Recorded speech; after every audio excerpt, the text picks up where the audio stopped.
is a presentation of Fox Sports. We are Fox. We are Detroit. Tigers baseball on Fox Sports Detroit is presented by Bell Tire.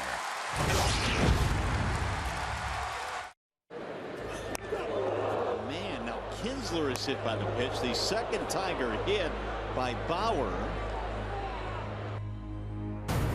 Bruised and battered in the heat of September, the Tigers flew out of Cleveland on Sunday with a vital win.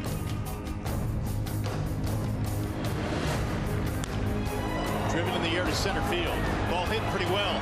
Davis going back. Track, wall, and gone. A three-run shot for J.D. Martinez. And the Tigers get their insurance. 2 weeks and 13 games remain in the chase for a postseason. October is drawing near. Driven deep in the air to left field, way back. It is gone. Justin Upton remains sizzling hot.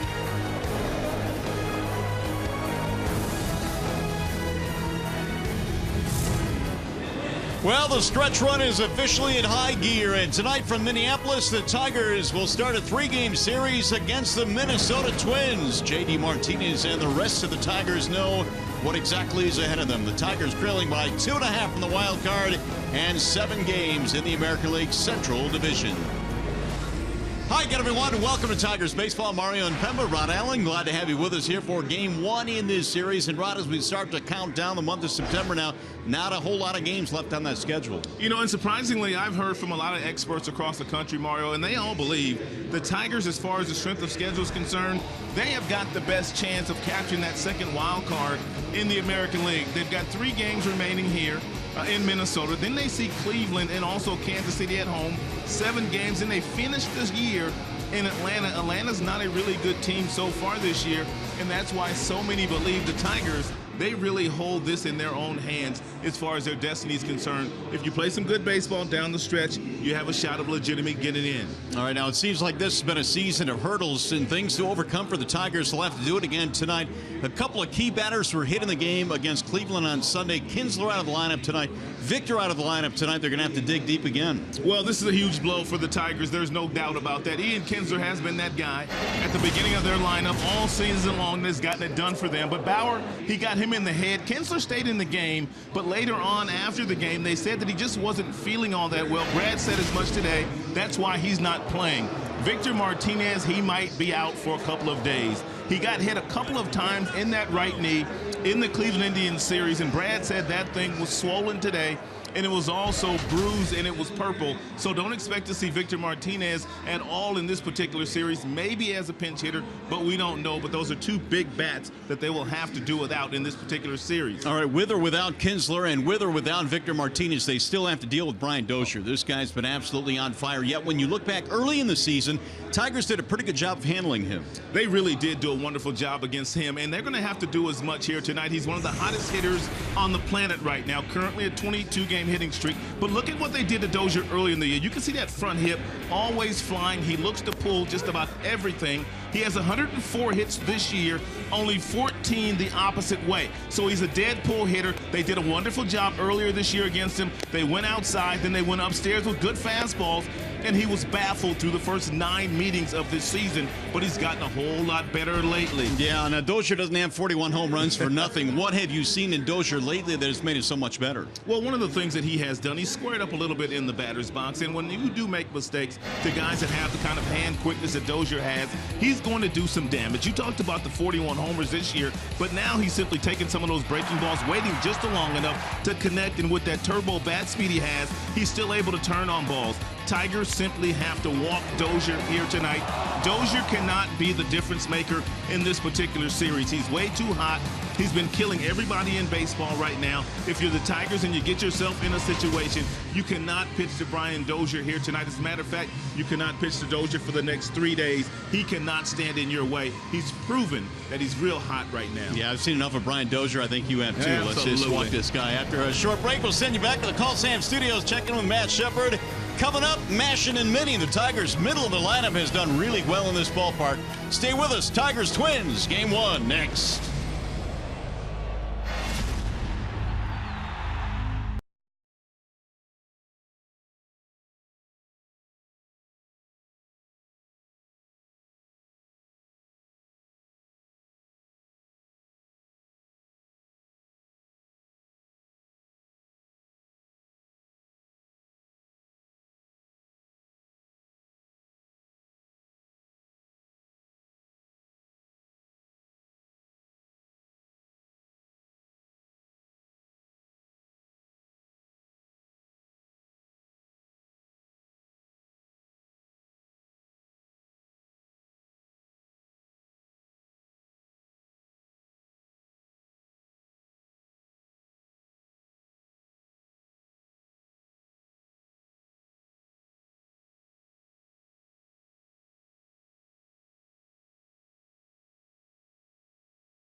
Sports Detroit is brought to you by Comerica Bank. Raise your expectations of what a bank can be when it's time. Come to Comerica.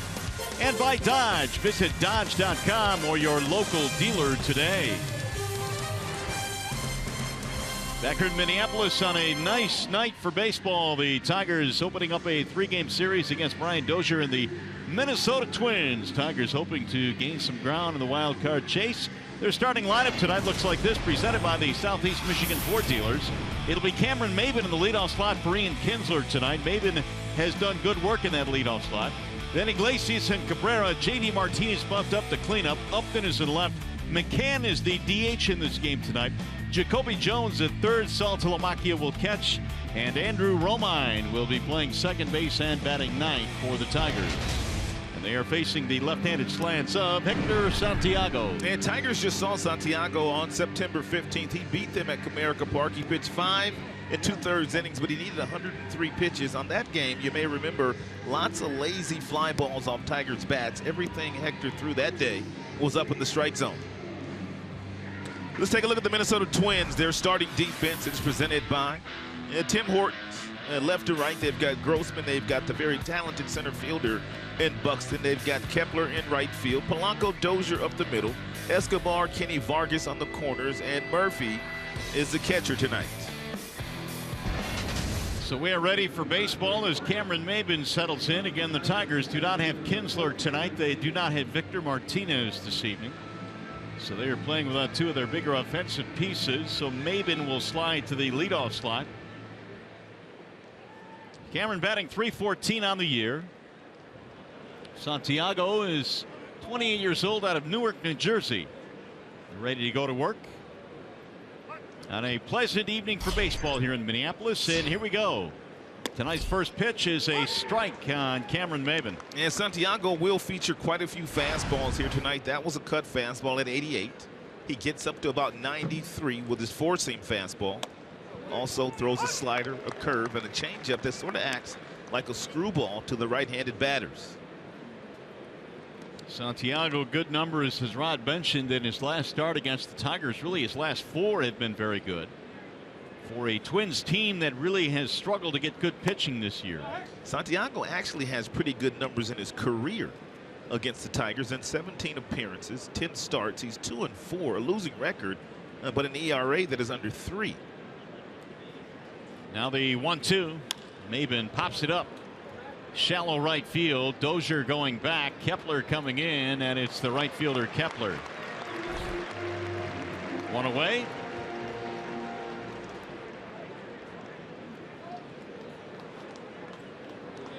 That'll bring up Jose Iglesias. So it's Iglesias in the 2 spot here this evening. 245 on the year for the Tigers shortstop.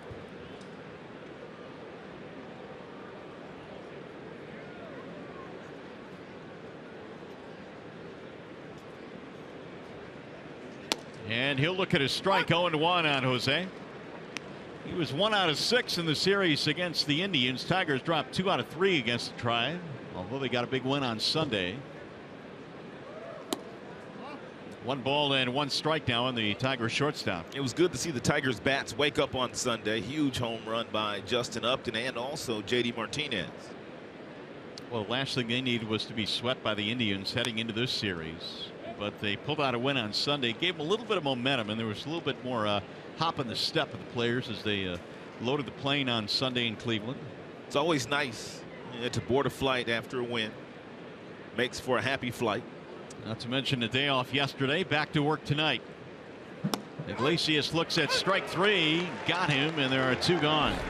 That is one of the things that Santiago will do. He moves his fastball around as well as any left-hander in the American League. He works all 4 quadrants of the strike zone with a 91-mile-per-hour heater. And you can see he painted this one right on the inside black, and he will do that to a lot of the right-handed batters. He won't be afraid to throw that same fastball inside to Miguel Cabrera here tonight. Well, here is Cabrera, who was 3 for 8 in that series against the Indians, including his 2,500th hit. That's a lot of hits, man. That's a boatload of hits. That's a lot of hits. And there's no doubt, using his ability to hit, He's certainly going to get to 3,000 barring injury in his career. There's a strike called. 1 ball and 1 strike on Cabrera. And no off-speed pitches yet thrown by Santiago. We told you he has a curveball. He has a slider. He also has a really good changeup. He throws a changeup about 20% of the time. And Cabrera fouls that one back out of play. Menards brings you the big money encounter. I want to talk about line drive rate in the last month. Over the last 30 days, Cabrera's line drive rate is about 35.5%. How about that?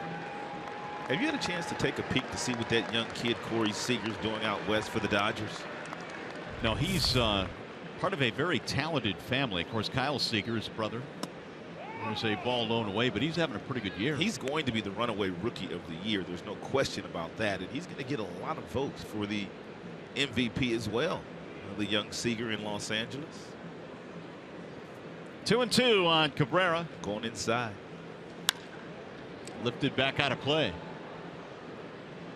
It's a ballpark that Cabrera typically will clean up in. He is .349 lifetime here at Target Field.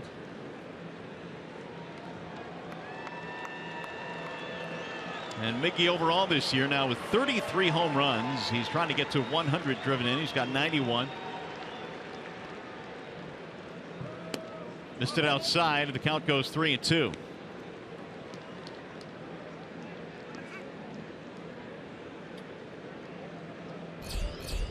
Waiting on deck, JD Martinez. Everyone pretty much bumped up in the lineup today with the injuries to Kinsler and Victor. Lifted high in the air to right field. It's Kepler making the call. And Santiago has a 1-2-3 first inning.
The top of the first, and now the Twins will take their swings against left-hander Matt Boyd, who is presented tonight by Family Heating, Cooling, and Electrical. And Boyd took the loss the last time against this team. As a matter of fact, that was his last start and probably one of his worst starts of the year. He said he was just a little off as far as his delivery was concerned. Let's hope he's back on track here tonight. And here is the lineup he will face this evening, presented by the Metro Detroit Chevy dealers. Brian Dozier leads it off, and he's been sizzling hot at 22-game hitting streak. Polanco and Grossman also at the top. You got Vargas cleaning up, Suzuki and Kepler, and the bottom three of Escobar, John Ryan Murphy, and Byron Buxton in the number 9 slot. So here's Dozier, batting a solid .280 with 41 home runs. We talked about Dozier at the top of our show. And they cannot allow him to get loose in this series, not with what's at stake for the Tigers. He is way too hot right now. 22-game current hitting streak for Brian Dozier. Only Mark Trumbo in the American League has more home runs. Trumbo with the Orioles at 43 than Dozier at 41. Third best slugging percentage against lefties in the majors coming in. Wave and a miss. And so far, nice job by Matthew Boyd. Couple of pitches to Dozier, both on the outside part of the plate. That's where you got to pitch him all night long.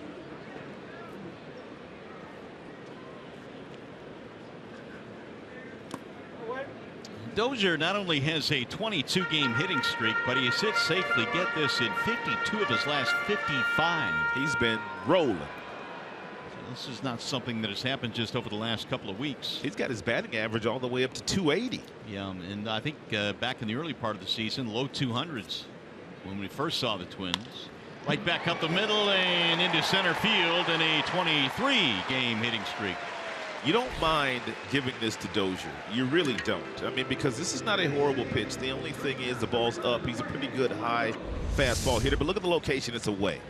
You want to throw him away. That ball's actually off the plate. He's not going to hit that ball out of the ballpark. So if you're Matt Boyd, that's a win-win situation for you right now against Dozier.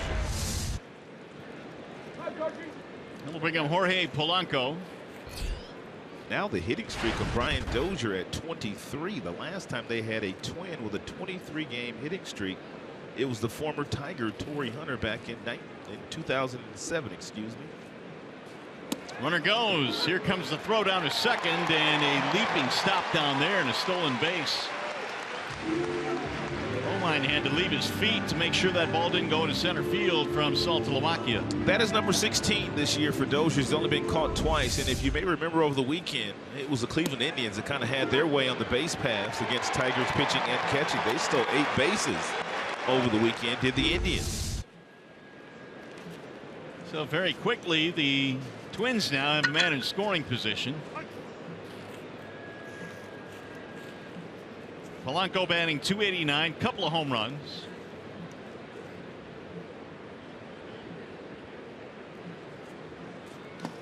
That'll bounce in, and the count evens now 1 ball and 1 strike.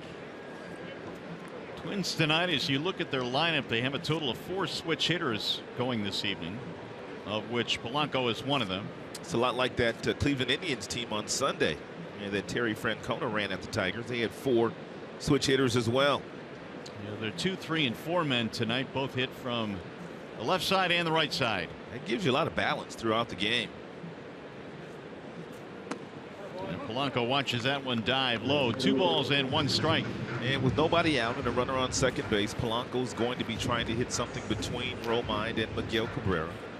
And if he just happens to hit it right at Miguel Cabrera right here, Mickey is smart enough that where if Dozier doesn't get a good break from second base, Mickey might just try to get him at third base on a ball hit sharply at him.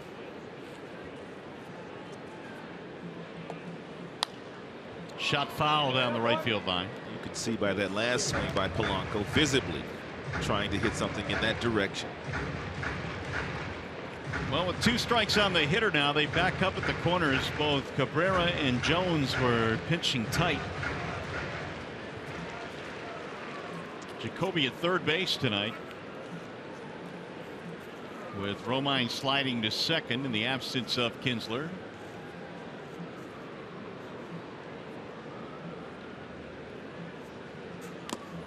Swinging a foul tip into the glove for strike 3.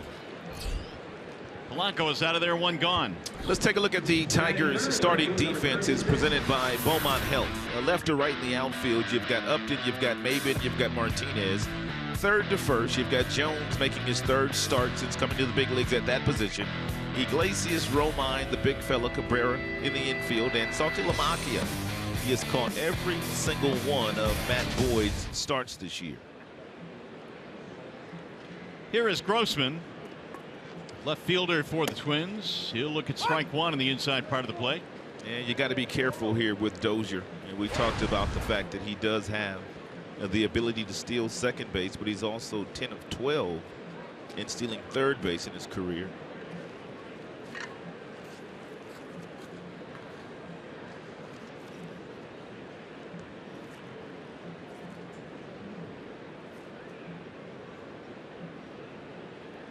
Here's the 0-1 pitch. Lifted down the right field line. Foul. Now it's 0-2 on the former Astro.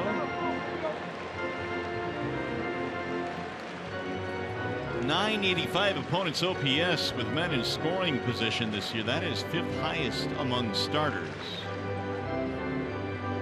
Boyd this year started the season was 2-5 at Toledo, but had an ERA of 2.25. But by and large has done good work at the major league level this year. Tigers continue to run out guys that have not had a whole lot of big league experience down the stretch. Names like Fulmer and Norris and Boyd.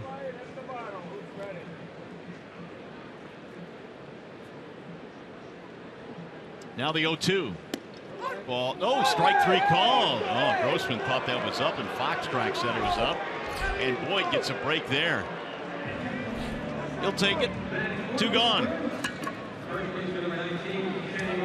Adrian Johnson is the home plate umpire here tonight. It's a changeup at 81 miles an hour at the top of the strike zone. You can see Saltalamacchia reach up and then pull it down ever so slightly, and somehow, some way, and Boyd got the call from Johnson. That'll leave it up to Kenny Vargas. So a nice rebound here by Boyd after the single, the steal, a couple of punch outs.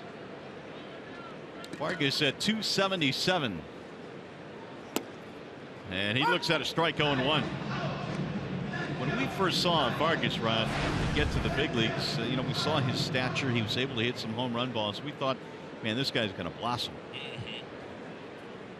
He had 15 homers this year in the minor leagues, 8 more at the big league level.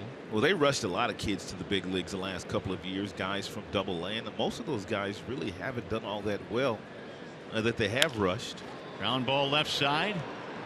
There's Iglesias, and that'll end the threat. No runs, a leadoff single, a steal, and 1 man left.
Here at Target Field in Minneapolis tonight. Tigers and Twins scoring off in game 1 in this series. It'll be JD Martinez to lead it off.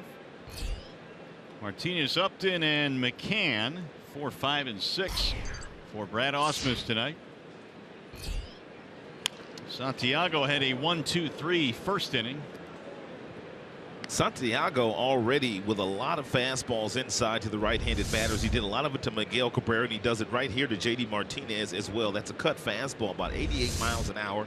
That looks like it's right down the middle until it gets in the hitting zone, and the natural cutting action runs it in on the hands of the right-handers. Swing and a miss.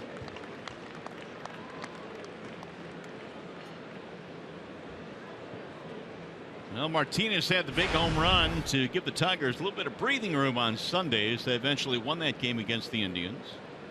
And JD now with 21 home runs. And really, I mean, you took a month away of his season. He's at least at 30 homers this year, I would think. Easy. probably knocking on the door to 90, 100 ribbies too. Yeah, he's got 62 of those right now.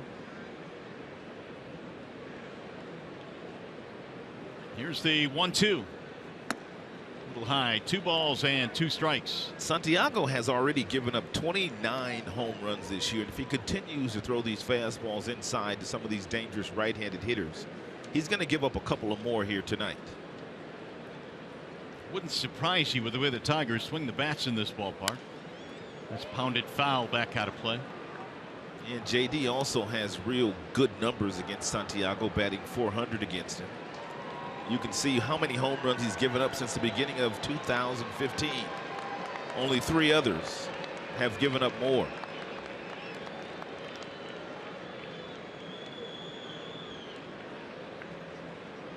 Again, the 2-2. It's outside, 3-2. The Tigers have gotten better in this respect, and we're talking about facing left-handed pitching this year, and really with that right-handed lineup that has so much power and so much talent. You know, we would have thought they would have crushed left-handed pitching this year. It has not been the case, although they are .500 against lefties now. They've gotten better. And Brad has ran a lineup out there tonight that features all 9 guys batting right-handed. They are, however, 5-8 against left-handed pitching on the road. Again, the 3-2. And he walked him, ball 4. Tigers have their first base runner of the night. Let's take a look at the last start here for Santiago against the Tigers 5 days ago. 13 flyouts in this game, partner. He really pitched to the ballpark. That would be Comerica Ballpark. Lots of lazy flyouts, lots of lazy pop-ups. Only 3 strikeouts in the game, but he needed 103 pitches because he was just picking around the strike zone all afternoon long. He really did not give the Tigers a whole lot to hit that day, but they continued to swing. Well, Santiago has been with several different ball clubs. Really, wherever he's been, he's done pretty well against the Tigers. You mentioned his ERA. He's sub-3 versus Detroit.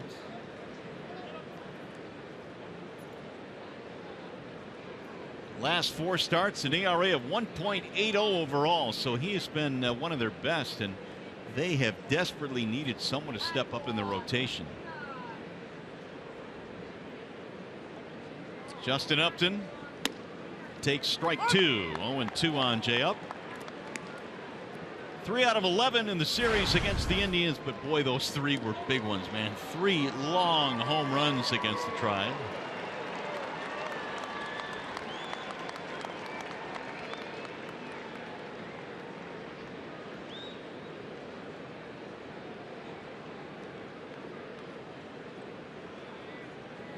And he got him, strike 3, caught him looking. Santiago is not allowing any of these right-handed hitters to extend their arms. A heavy dose of fastballs inside to some of your better hitters in the American League. That would be Miguel, and that would also be JD, and now Justin Upton. And as soon as the Tigers start to look for that fastball inside Mario, then he's going to go away. So it's going to be a nice little game of cat and mouse here today. Well, there are the standings. Tigers trailing Toronto by 2.5. Baltimore also in the wild card scenario right now with the Blue Jays. And Baltimore is losing their game right now to the Boston Red Sox in the 5th inning, 2-0. So that's good news. Here is McCann. He is DHing. And he looks at a ball inside. I was told today McCann DHing for the first time since AA ball. I've heard that as well. 11 homers on the year. Of course, this was the ballpark in which McCann hit his first major league home run last year. And Brad taking advantage of the expanded rosters. He has both Saltalamacchi and McCann in the lineup. Tigers can do that because John Hicks is up from the minor leagues, which gives them a little bit more flexibility behind the plate. But make no mistake, tonight they are missing Kinsler and Victor Martinez, and really we don't know when they will be back. We know that Victor has been hobbled, and it didn't sound promising, at least in this series, to get Martinez back. But you never know. Here's the 1-1. Bouncing ball foul, third base side. Here's the Magic Moonshot presented by Magic Window. We're going to flash back to last April. It was the first home run of the career of James McCann, and he had to run for it. How about that? And the ball trickled away from the right fielder, and McCann got on his horse and circled the pillows and slid in safely. That's a half moonshot. Yeah, it is a half moonshot. But it counted as a homer nonetheless. And how about that? A catcher's first big league homer is an inside the Parker. Now Santiago with a 1-2, swing and a miss, and McCann's out of there. Nice change piece there. Cut fastball inside, inside, inside. Then he gives you the same arm slot, throwing out the same window, and he throws this changeup that kind of acts like a screwball. You see how that ball kind of tails away from the right-handers? That's almost like a Scroogey, not necessarily a fading changeup. Yeah. Well, now with 2 outs, it's going to bring up Jacoby Jones. Jacoby has not started or played in a game since the 15th against the Twins. That was back home. He's going to get some fastballs to hit today. 0-1. Again, pounding him inside. Santiago hides the baseball very well, and that's why you see so many Tigers swinging right through that fastball at 91, 92, or guys are a little tardy on it. Yes, he has good command, but he also hides the baseball very well out of the glove and behind the uniform before he decides to show you the ball, the hitter. Runner goes. Here comes the throw down to second. The tag is in time. They got him. Boy, what a tag there by Dozier. John Ryan Murphy fires a bullet to get JD Martinez. Really good tag to end the inning. No runs, a walk, nobody left. And we'll go to the bottom of the second.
Tonight at Target Field, the Tigers and Twins. By the way, the field conditions tonight are presented by Ace Hardware and the Scotts Company. And Rod, you cannot get better than this. I tell you, 75 degrees at game time. It was special all day today, really, and it's turned into be a really nice night. Nice day yesterday. The Tigers had the off day. A lot of the Tigers you could see walking around town enjoying the great weather and the day off. Yeah, a lot of the Tiger staff went out and played a little golf yesterday morning as well. So guys kind of enjoyed themselves yesterday. Here is Kurt Suzuki to lead things off. And he'll shoot one foul back out of play on one. Minnesota also a real nice city to have a day off in. Good nice, restaurants. Nice downtown area, nice restaurants. Did you give the credit card a workout yesterday? No, not too bad yesterday. Good for you. Suzuki is batting .267, 8 home runs this year. He's worn out the Tigers this year too for whatever reason. That ball hammered high in the air to left center. Going to stay in the ballpark though. Upton is under it, and one gone. Time for a game break now. We check in with Matt Shepard.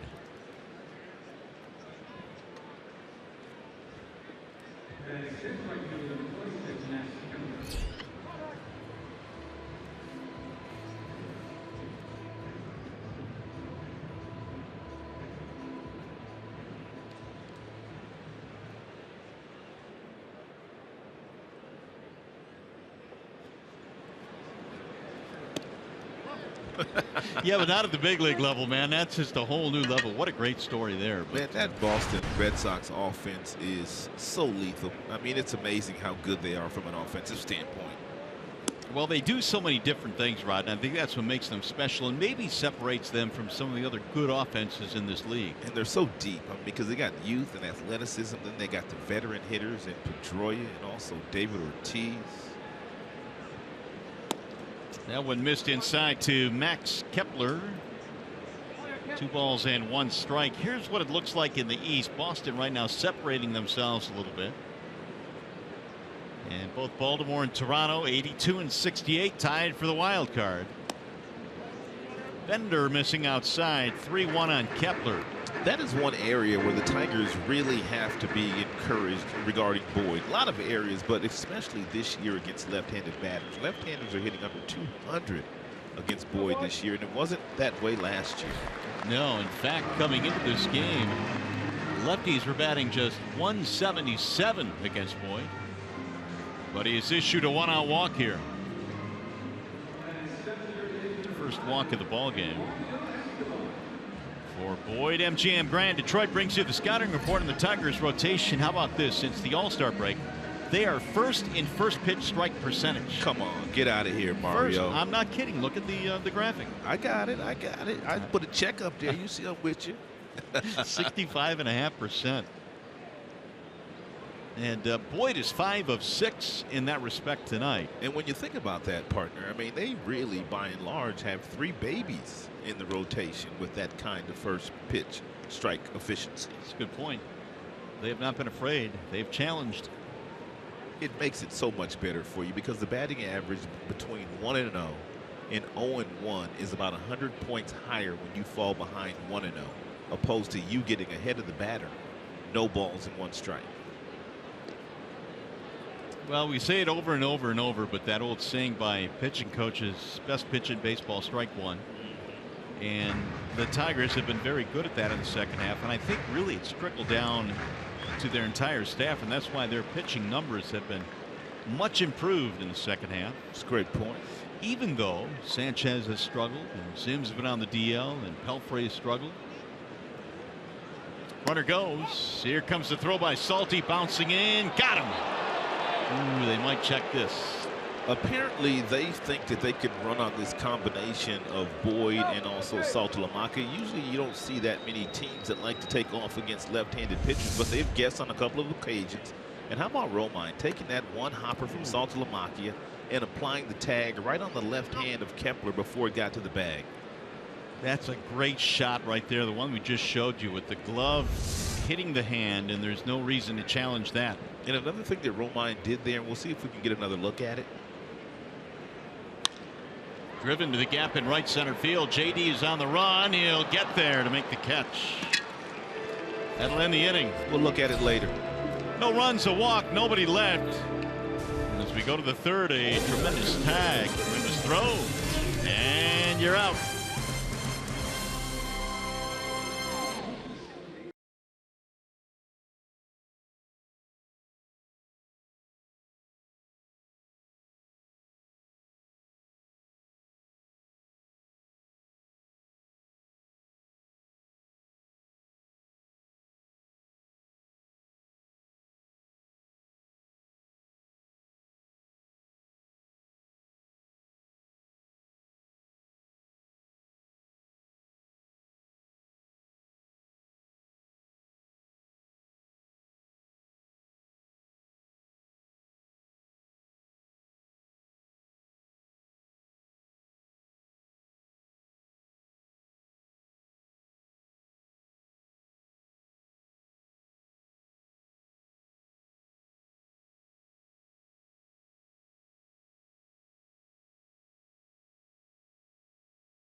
play here on the throw from Saltalamacchia, and this is what you're taught to do as a middle infielder. You straddle the bag, or you're right behind it. You let the ball travel all the way, and then simply grab it and then just drop the tag on the hand. That is absolutely perfect. Perfectly executed by Romine. So as you say, they've been trying to run on Saltalamacchia. At that time, Salty was equal to the task. Jacoby Jones starting things off here in the third. It'll be Jones, Saltalamacchia, and Romine, bottom three facing Santiago. There's a strike called, 0-2. I know you know this, Mario, but some of our listeners might not know this. Is the fact that the Minnesota Twins, they had somebody in Cleveland watching the last 3 games of that series against the Cleveland Indians. And we told you that the Indians stole 8 bases in that particular series. So right away, if you're the Minnesota Twins, you're coming into this particular series seeing if you can exploit that weakness as well. The Tigers showed over the weekend against the Tribe, and they've already tried twice here tonight to steal. Yeah, Dozier stole in the first. There's a swing and a miss by Jones. Down he goes. 1 gone here in the third. We check in now with John Keating. Mario, earlier today there were many Tigers on the field. They were all taking part in Jordan Zimmerman's second simulated game as he tries to come back and build up some arm strength. What was notable again is that pitchers are helping pitchers. So the infield is made up of the entirety of the pitching staff. There was Justin Verlander playing first. Mike Palfrey was at third. Justin Wilson was at second. And how intently do they take this? Mother of God, Justin Verlander was wearing eye black to be an infielder for Jordan Zimmerman today. Zimmerman's start went about the same, according to Brad Ausmus. Still trying to find some consistency, trying to build some arm strength back up, and so there are no plans right now anyway to insert him back into the rotation. All right, Keats, thanks. I know that, Rod, we've heard Brad talk about this, and really now we're starting to run out of time, so I'm not sure what the plans will be for Jordan Zimmerman. He just feels that, you know, he may feel healthy, but mechanically he's not where he needs to be, and you know, the Tigers just can't afford to have a start where he's kind of feeling his way through. No, not with 13 to play and the stakes being so high, and for the Tigers to try to win every single game that they can win. And Brad doesn't sound very optimistic at the fact that they're going to get Jordan Zimmerman back.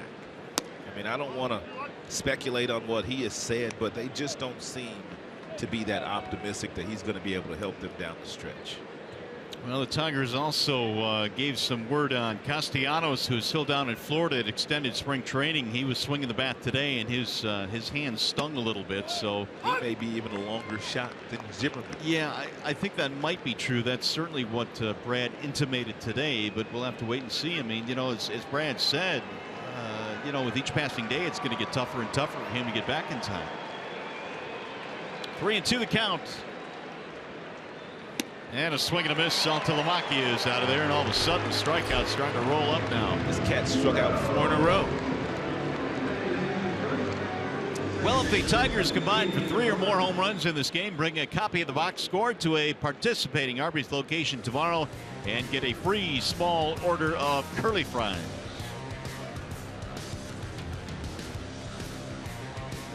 Andrew Romine will step in now with 2 outs. Romine at second base in this game.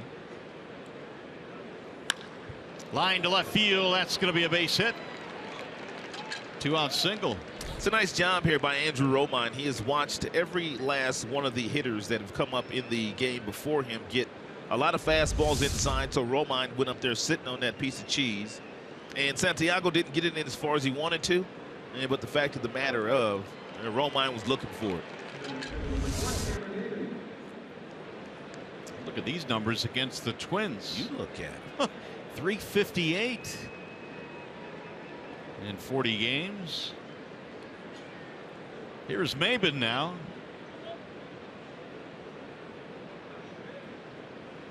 He flied out to right field in his first at bat to start the ball game. He'll look at ball 1. And Tigers are going to have to make an adjustment here against Santiago. He's starting to look like he's going to have his way against him as he did 5 days ago with all the pop-ups in that game. 13 of those. Only 3 strikeouts in that game. More strikeouts today because I think the Tigers' swings right now are a little big. So they've got to shorten up those swings, especially with 2 strikes. He's not known as a strikeout guy. Fly ball right field. That ball hit pretty well. Kepler's on the run, still going back along with Buxton. It's going to drop against the wall. Here comes Romine rounding third. They'll send him home. Throw to third base, not in time. And a triple and an RBI for Cameron Maybin. That's what I'm talking about. That is a much shorter, much quicker swing path by Maybin, and he hits that ball in the gap in right center field. And a nice knock by Romine to get it going with 2 outs. It's another fastball. It's on the outside part of the plate. Cam just kind of stays with it and goes out there to get it in. Hits it over the head of Kepler. By the time Buxton gets the ball in, Romine's rounding third, headed for home and cruising. It's a big knock there. And Maybin again goes the other way. That is his 4th triple of the year. He has really elevated his game offensively this season. Now we'll see if they can get him in at third base with 2 outs. Iglesias struck out in his first at bat. I like Iglesias in this situation. Does not strike out very often. More than likely he's going to put the ball in play somewhere with some good authority. Real good chance at driving in this run with 2 outs. Popped him up. Middle of the infield, Dozier. And that'll end the inning. However, the Tigers take the lead. 2-out single by Romine. Maybin triples him in.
Fox Sports Detroit is brought to you by the Sam Bernstein Law Firm, official legal services sponsor of Fox Sports Detroit. Bell Tire, get the lowest tire price, period. Bell Tire. And by Chevrolet, more than you expect for less than you imagine. Cameron Maybin giving the Tigers an early lead here with a 2-out triple to score a run. Must be hot down there. Cam's got a real nice lather going, doesn't he? Had to run a long way, home to third to knock in that run. First one home is a ball outside to John Ryan Murphy. Is the catcher today for the Twins, batting just $136. Boyd back home with the 1-0 pitch, and he popped him up. Shallow right field for the second baseman Romine, and one gone. Well, Boyd gave up a leadoff single to Dozier, then a steal, but after that he's been very stingy. We'll bring up Byron Buxton. You got to be careful with Buxton on fastballs inside. He's got lethally quick hands, and he's been swinging the bat very well since he was called up in the month of September. Overall numbers not great, but lately he's been balling. Yeah, Buxton in the month of September has 6 of his 7 major league home runs. And in fact, he's batting over 300 in September. He's a dead pull hitter. Very quick bat. He'll sky that one in the air to left field. Upton cruising under it. 2 up, 2 down. Here's the Chevy Silverado most dependable player as Brian Dozier steps in. And this season against the Tigers, kind of talked about this ride in the open tonight. Not so good the first 9 games, but then he's turned things around. Yeah, they pitched him very well in his first 33 at-bats. They did not make any mistakes whatsoever to Brian. Everything was away. Then he started to chase outside. Then they went upstairs with a lot of good fastballs, but not lately. They've been giving him some really good pitches to hit lately, and he hasn't missed any of them. And Boyd did a nice job against him his very first time up. Did not give him anything on the inner third of home plate. Dozier did single, but he singled up the middle, and he also stole a base. But that's a win-win if you keep Dozier in the ballpark. Dozier wasting little time in extending his hitting streak to 23 in a row.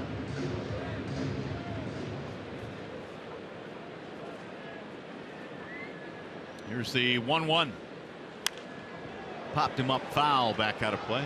Starting to hear some rumblings here in Minnesota that Dozier might be on the trade block in the offseason because they feel like he's their best trade chip to bring back some good quality major league players. But I don't know how much Dozier would bring back, to be honest with you. Well, they better get some pitching. Well, they better get some of that. I mean, their starting rotation has really struggled. And it's rifled foul. And one of the things that we've talked about all year long is the fact that there are so many really good second basemen out there with a lot of home runs. Man, a fan got hit right in the face with that foul ball right there, unfortunately. Not many teams need a second baseman, though. Yeah, there's a lot of good ones around Major League Baseball, but this is one that can hit 40+ home runs. And a very solid defensive second baseman. 1-2 is swung on and missed. He struck him out, and Boyd has himself a 1-2-3 third. We'll go to the 4th inning, and Miguel Cabrera will get things started for the Tigers.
Nothing. Tigers have the lead on the RBI triple by Cameron Maybin.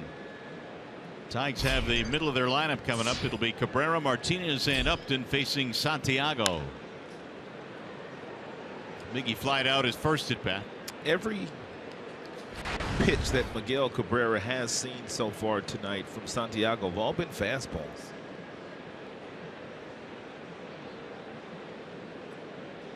Comes the 0-1. Fouled straight back out of play.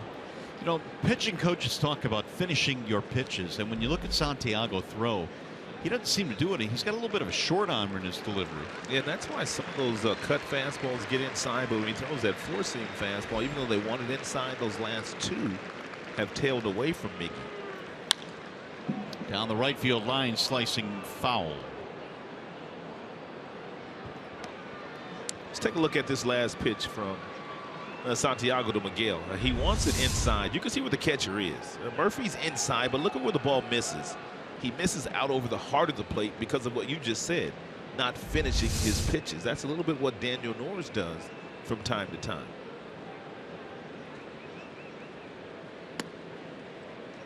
Off speed, missing high there. 1 ball and 2 strikes. Hector was acquired in the Ricky Nolasco deal. The Twins also gave up former first-round pick Alex Meyer in that trade. That's line to right field. Kepler is on the run, and he's not going to get it over his head. Cabrera's on his way to second, and Miguel is going to be safe.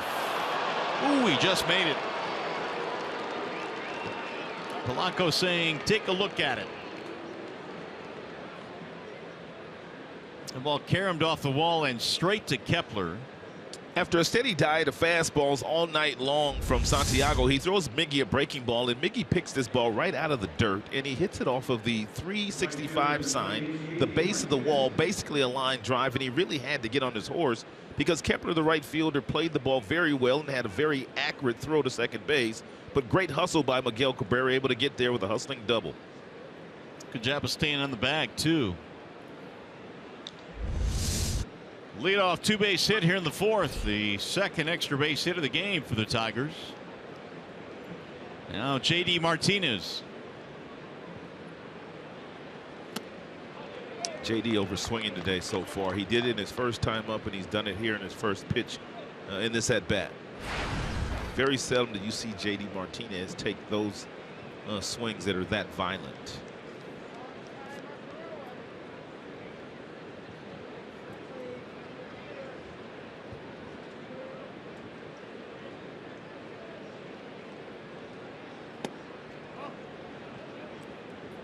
One ball and 1 strike. Here's the Bernstein advantage, the scouting report here on Mr.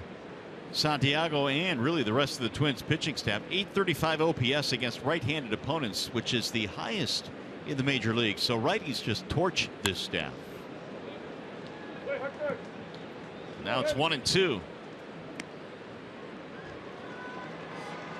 JD had a walk and was caught stealing later in the inning. That was back in the 2nd. Well, Minnesota has a staff that came in with an earned run average over 5, which is last in the American League, and the only team, as a matter of fact, with an ERA in the 5s. It's tough to win when you're giving up 5 runs a game. High towering fly ball to center field. Buxton cruising back. Don't do it, Miggy. Cabrera's going to come. He's running on Buxton. Here's the throw. He is safe at third base. He baited it. Did you see Miggy bait him? He took 2 slow steps, and Buxton did not think that Miggy was going to tag up. And then by the time Buxton realized Miggy was going to go, it was too late to get off a good throw. The Tigers, if memory serves, were running on Buxton the entire series in Comerica last week. And he has got a really good throwing arm. Cabrera, man, they say he's just a really good base runner. There's another good example there. Very intelligent. Runner at third, 1 out. Here's Upton trying to score him infield in a couple of steps. And Justin looks at a ball, 1-0. Did you think that ball was deep enough for Miggy to tag up? No. I sure did. And I was a little bit surprised, I think, as was Buxton, that he went. In fact, you were yelling at him, don't do it, Miggy. That's right. Of course, Miggy's the same guy that ran through the stop sign in Cleveland on Sunday. Dave Clark was telling him the same thing on Sunday. He didn't pay Dave no attention. You know he's not going to pay any attention to me. Dave Clark was about halfway up the line at third, waving his arms, stop, and he ran right through it. And he scored. Yes, he did. And that's all that counts. Swing and a miss and a big rip there by Upton. Have you noticed those huge swings that Jay Up and JD are taking here today? I have. You just can't really barrel up a fastball that's 92, 93 with movement if you're swinging that hard. When you look at replays of Upton and the home runs that he hits, it's such an effortless kind of like a soft serve swing, and the ball just jumps off his bat. That's right. That'll back him out of there. Missed inside. The one thing that you can't get caught in doing if you're Justin Upton, the fact that he has busted you inside with all those fastballs, don't start to cheat in there. You're still looking for a fly ball to right field. That's really all you want to accomplish here to get the sac fly. Simple fly ball to right field. If he goes away from it, you want to be able to hit it. Chopper to third base. Miggy backs up, goes to the bag. Now he's going to try and score. Here comes the throw to the plate, and he is. Oh, they're going to call him out, but look at this. They will look at this. McCann immediately pointed to Brad. It looked like he got his foot in there. Miggy must have had a couple of really good cups of coffee here tonight. Probably cold brew. That's more concentrated. Whatever it was, he's feeling pretty good. Looked like he got him to me. We'll You take think one so? more. Yeah, it looked like him to me. Look one more I think look he at got it. in. Let's You do? see. Yeah. Boom. Ooh. I don't know, man. That's close. Here we go. Here you go right here. The foot's in the air. Like right, the foot's in the air. Tag applied. Ooh, No, wait I a don't minute know. now. I don't know, Rod. Oh, boy. That's going to be a tough one. The Tigers are going to challenge this. Now, the key here is the call on the field was out. So it's going to have to be very plain to the naked eye or to the eye watching the replay that he was tagged before, or that he hit the bag before he was tagged. I'm not sure it was that clear. Depends on the replay you look at. Adrian Johnson is right there. Well, the Tigers will challenge here. That's either going to be an inning-ending double play, or it's going to be an inning-ending play at the plate, or it's going to be It looked a like 2-0 lead. It looked like Murphy initially missed with the tag. He is safe at home plate. How about that? They reversed it, and Cabrera scores. How about Miggy? You were right, partner. You thought he got in there. Well, the second replay we showed, I wasn't so sure after I saw that one, but got that foot in, the tag a little bit high, man. That's on a play that close to have him turn that thing around. You don't see it often.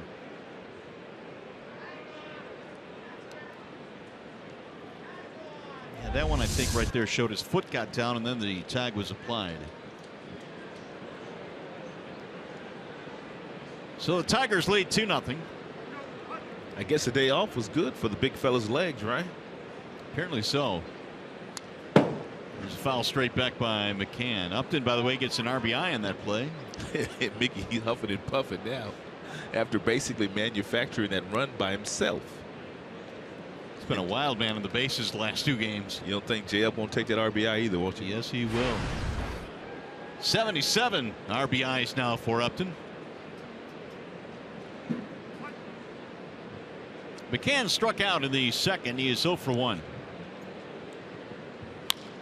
Popped up. First base side for Vargas. And that'll end the inning. But Cabrera uses his legs to get from second to third. And then from third home. Just beating the tag by Murphy.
They lead 2-0. Matt Boyd, meanwhile, has thrown a first pitch fastball to all 10 batters that he has faced so far. How about that? And we'll see what he starts Polanco off with here. And a breaking ball. You knew that was going to happen. It's definitely going to happen. 0-1 the count. Second time through, a little bit of a different look. Polanco, Grossman, Vargas for the Minnesota Twins. Swing and a miss. And one of the things that Boyd said after going up against the Minnesota Twins, his last start at Comerica Park, where he was not very good, he said that he was battling some adjustments as far as his arm slot was concerned. He said he worked on that in between that start and this particular start.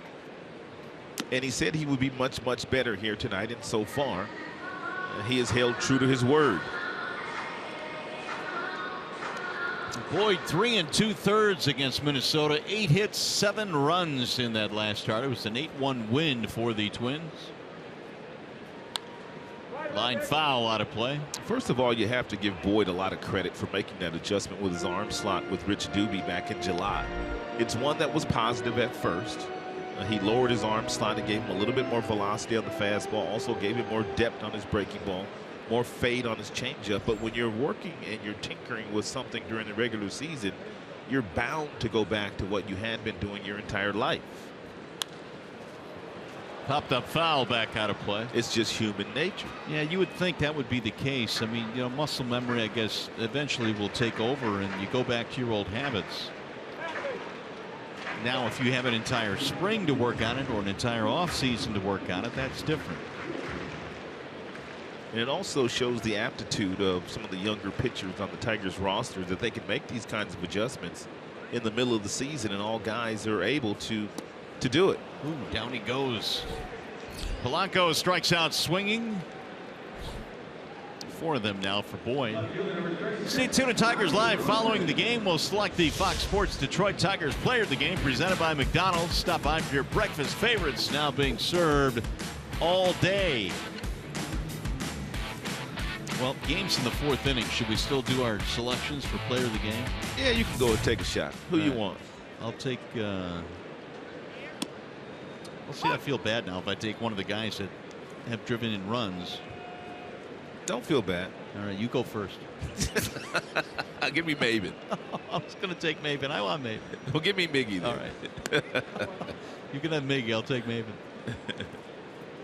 The truck, I'm sure, is going to take Boyd, but we'll wait and see.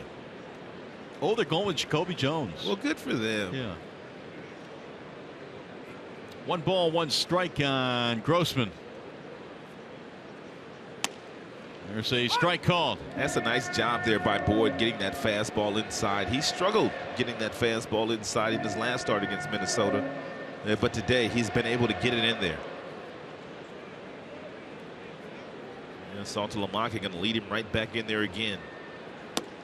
And he missed with it that time. See, that's the one thing about repeating a delivery. The one pitch he calls for the fastball inside, he does it to perfection. He calls for the same exact pitch on the next delivery, and he fades that one down and away. Tigers on top, 2-0. We're in the bottom of the 4th. Single and a walk, and that is all that Boyd has given up so far. There's a swing and a miss. Down he goes.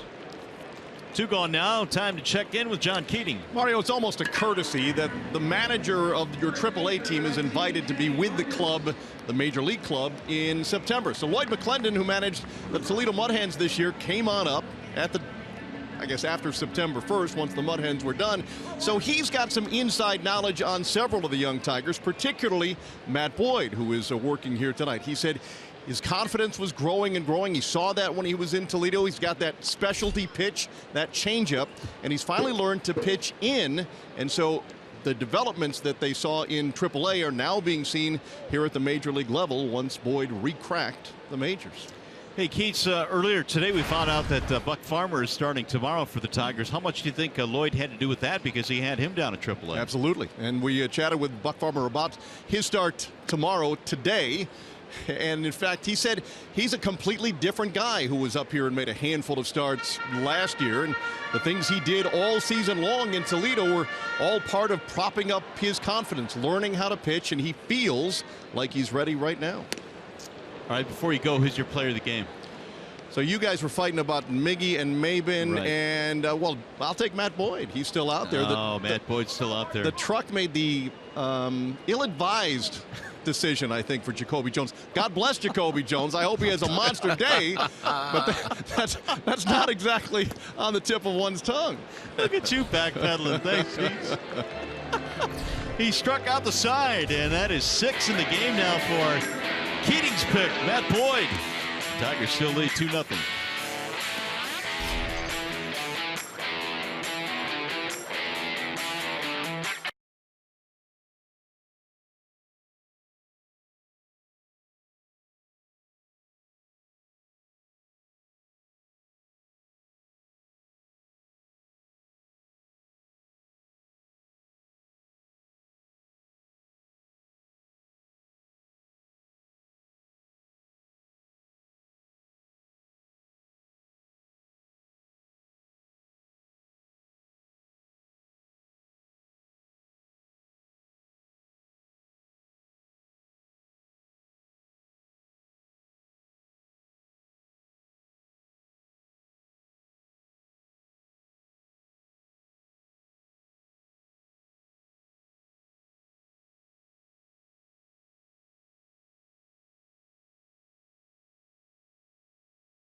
Great. Tigers have a 2-0 lead in this one. Your last chance for Tigers T-shirt Fridays is Friday when the Tigers battle the Kansas City Royals. That'll be a 7:10 p.m. start. Get a ticket plus an Ian Kinsler emoji T-shirt when you purchase exclusively at Tigers.com/T-shirt Fridays. I like that idea by the youngster Jacoby Jones. He's been struggling with the bat since his first couple of days in the big leagues where he was 4 for 8. So why not square the bunt? Why not take that bunt base hit if they're going to give it to you? Jacoby struck out in his first at bat. He flies this one in the air to right field. Picking up a little bit of steam, going back to the track, to the wall, and making the catch at 365 out there was Kepler. That's one of the things that we watched in Cleveland. It seems like every ball that goes up in the air, even the ones that don't seem to be hit that far, they are getting all the way to the base of the wall. Look at Kepler. He's just casually going back for this ball because he didn't expect this ball to travel as far as it traveled. And then he had to put his left hand out once he got on the warning track to make sure he still had room. And that thing is a routine fly ball to right, but it just kept going. Jones is out, one away in the 5th. Here is Saltalamacchia.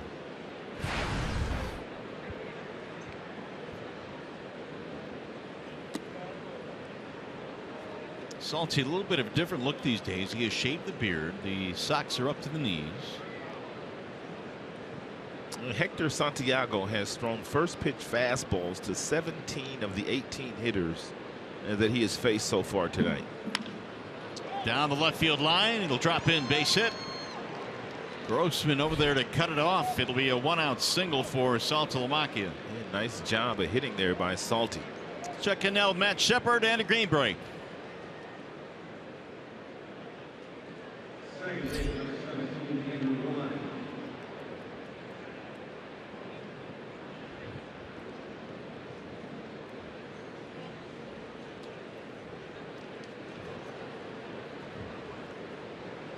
Yeah, you have to. The Tigers have a chance to move to within 1.5 of the wild card if that score holds up. I'm rooting for him too tonight, Shep. Meanwhile, nobody can stop Ortiz. Is he going to win the MVP in the American League this year, Mario? I'll tell you what, man, you got to start considering him. But everybody's talking about that guy Mike Trout. Yeah, last couple of days, Trout has built up some serious steam with all his secondary numbers.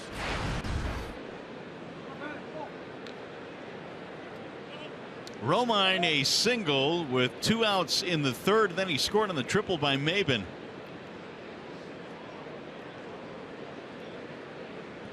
Here's the 1-0 pitch. That'll miss inside. 2-0 on Romine.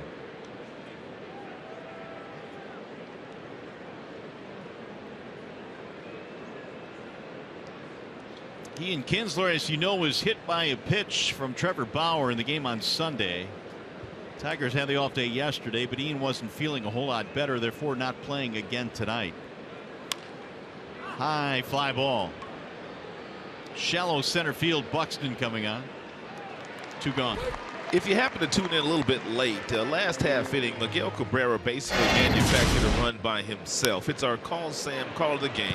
He doubled off the base of the wall, so he had to hustle to get a double. And then on a fly ball that was not very deep to center field, he tagged up on the youngster Buxton. And then on a routine ground ball, after he watched the ball being thrown home to first base by Escobar, he's sprinted home, was called out, but they reversed the call and he was called safe. So just a wonderful job and a wonderful exhibition that you don't have to be the fastest man on the baseball field to be an outstanding base runner. Here's Cameron Maben. Maben looks at ball 1 low. I'll tell you something else about that play, Mario. I guarantee you Butch Davis, who is the outfield coach for the Minnesota Twins, when Buxton came in, he told him you cannot take anything for granted regardless of who the base runner is. You always have to be ready to throw on fly balls. Yeah, less than 2 outs. Good point. I think he kind of backed off on that play, feeling that Cabrera was not going to go. Buxton, the top prospect the Twins have had after being drafted a couple of years ago as a high schooler out of Georgia. 1 ball and 1 strike on Maben, who tripled in a run in the third. Buxton was also an outstanding high school quarterback, and he also played defensive back as well.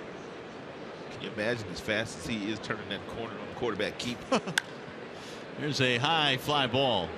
It'll be right at the right fielder Kepler. And that'll end the inning. No runs, 1 hit, 1 man left. We go to the bottom of the 5th. Tigers baseball presented by Bell Tire.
2-0 lead as we go to the bottom of the 5th here at Target Field, and Boyd has looked good tonight.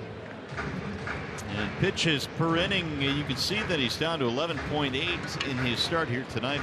We were talking about the tweaks and adjustments he has made really from start to start, and it's looked pretty good tonight. Yeah, he's been right over the strike zone all night long tonight, and the Minnesota Twins have kind of been helping him out a little bit because they've been swinging early and often. And be careful here with Suzuki. We told you that he has been swinging the bat very well lately, and he's had a real nice year this year against Tigers pitching. Boyd has retired 7 straight, the last 4 via the strikeout. Suzuki has 8 home runs this year, 3 of them against Tigers pitching.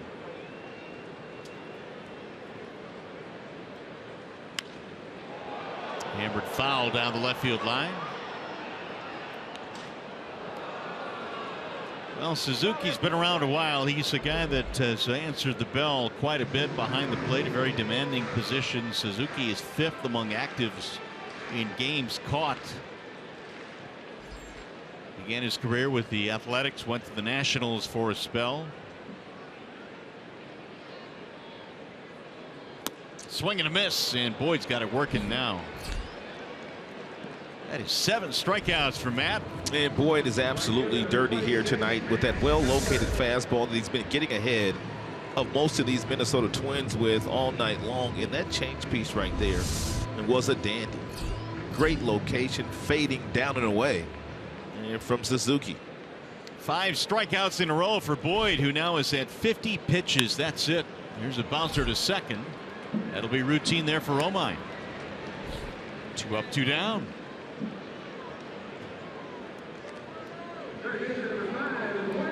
Well, time now for T-Mobile's greater coverage of baseball. Here's what else is going on in terms of the playoff picture. Boston, we mentioned, leading Baltimore 5-1. The Yankees are on top of Tampa 5-2.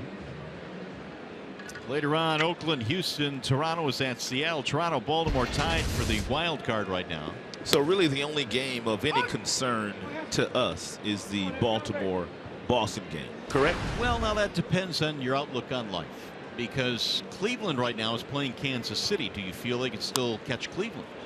Who, the Tigers? Yeah. Not necessarily. Okay, so I mean, it's doable, but not necessarily. You got to be realistic, right? Okay, so in terms of being realistic, yes, you are correct. The Boston-Baltimore game. Now, you can say this. I mean, Houston is right there as well. I mean, things got bunched up for a little bit. And Seattle. And Seattle. Houston came in along with Seattle a half game behind the Tigers. So I guess you should worry about them a little bit. 1 ball, 2 strikes on Eduardo Escobar. At any rate, the last 10 games of the year are going to be some drama.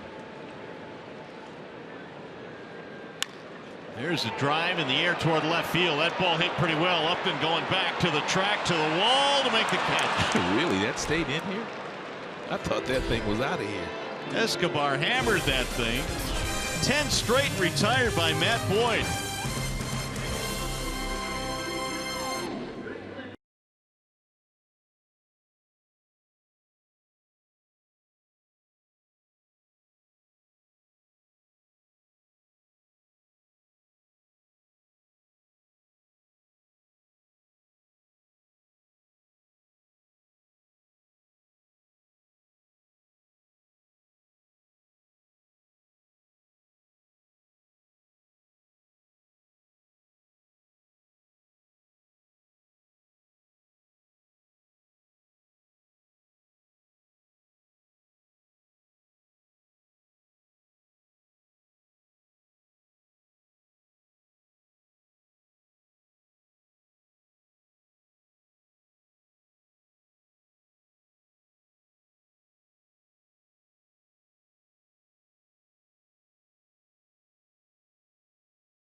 pitch by pitch. Hector Santiago pitching differently here today against the Tigers than he did 5 days ago. He's mostly happy with that fastball inside. He's tied up quite a few of the Tigers with that particular pitch in the first 3 innings. And then he started going away from guys after he got him looking inside with that fastball. Tigers have been able to get him for 2 runs today, but Santiago's only given up 4 hits. 5 strikeouts, 8 in the air, and 1 ground ball. Oh, that's 21 flyouts in the last 2 starts off Tigers bats against Santiago. And there is strike called on Jose Iglesias. He'll be followed by Cabrera, then Martinez. Tigers in the 6th inning have 2, 3, and 4 on the way. And a strike on the outer edge, and Santiago got the benefit of the call there again. If you're just joining us, there's no Ian Kinsler here tonight. He was hit in the head on Sunday and was not feeling all that good here today. There's no Victor Martinez in the starting lineup. He was also hit on Sunday. He was hit in the right knee. As a matter of fact, Victor was hit twice in the same knee in that series against Cleveland. So Trevor Bauer, he knocked out 2 Tigers in that game, and he tried to get Miggy too. He almost knocked him out. Here's the 0-2. Drill to center field, left center field, going to drop base hit right in front of Robbie Grossman. Leadoff single here in the 6th. Here's what I was just mentioning. If you did not see the game on Sunday, Ian Kinsler took one off the head, but he stayed in the game. But then later wasn't feeling all that good, so they watched him closely the last couple of days, and he wasn't feeling good today. And Victor Martinez, bless his soul, he took one right off the surgically repaired knee, and he was down for a while. And Brad said we might not see Victor in the series. I was stunned he was able to stay in that game. He hobbled to first. Meanwhile, Iglesias back here, leadoff single in the 6th. Well, the injuries mount, but somehow, some way, the Tigers remain in this race, and as we mentioned, an opportunity to pull within 1.5 of the wild card. And when you think about it in really the grand scheme of things. High drive, right field, slicing toward the corner. Kepler can't get it. Daniel Norris got the win on Sunday, and that was the first win by a Tigers starter in the last 20 games. Well, that number alone should say that the Tigers are out of the race. If you go through a stretch like that, you don't get a win in that long of a time, but yet here they are. Yep, they're still hanging.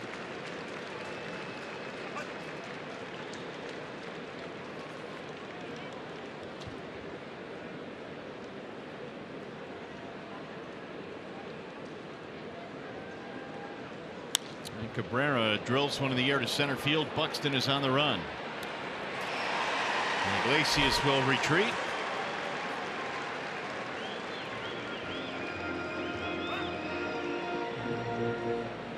What did you have on Daniel on Sunday? He struck out 6 in that game, walked only 1. It was a stressful start for him. I mean, going up against that Cleveland team in that ballpark, a team that's nearly 25 games over 500. I thought he did very nice work just to give up 1 run in that particular game, 1 earned run, although he gave up 4 total runs. What's your take on him? I mean, when I watch Daniel pitch, I just see those flashes of a guy that can be the top of the rotation pitcher. I'm right there with you. I see the exact same thing. I think once he really starts to learn to, you know, throw some off-speed pitches and fastball counts instead of always trying to challenge major league hitters in 1-0 and 2-1 counts, I think he's going to be a really good pitcher for a long time. JD Martinez stands in. Also needs to slow the game down just a little bit, but that's a lot of issues that young players have, just kind of slowing the game down from time to time.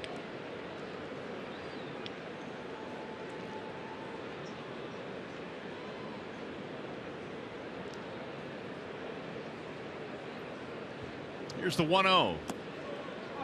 2-0 on JD, who flied out to center field in his last at bat. He also has a walk. Tigers got a run in the 3rd on a triple by Maben. A ground out by Upton scored a run in the 4th.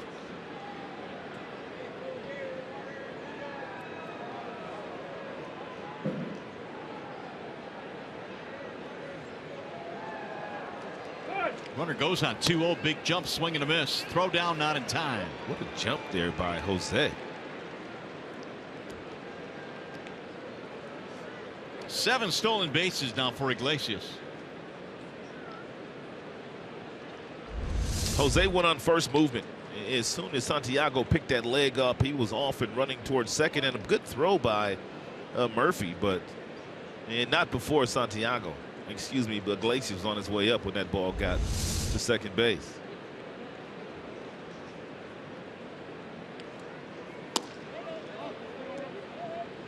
Now the count is 3-1 on J.D. Martinez.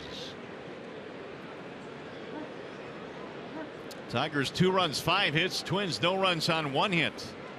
They got a leadoff single from Dozier in the first and nothing but a walk since.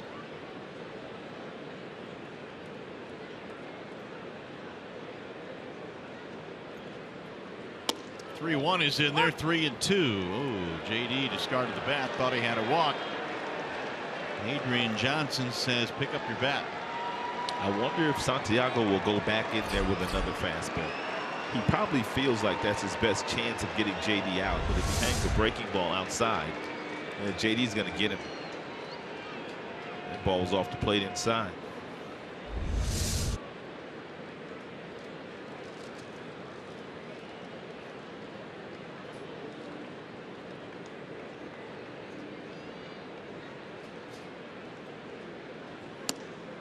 And he walked him. So Martinez gets his second walk of the game. Well, last chance for Tigers T-Shirt Fridays is Friday when the Tigers battle the Royals at 7:10 p.m. Get a game ticket plus an Ian Kinsler emoji T-shirt when you purchase exclusively at tigers.com/T-Shirt Friday. Last one of the year. Royals in town. Boy, that final homestand is going to be awesome. It should be. 3 games for the Royals and 4 games for the Cleveland Indians. So now here is Upton with 2 on. And Justin looks at a strike, 0-1. Upton hit that ground ball to third his last at bat that Cabrera scored on from third base.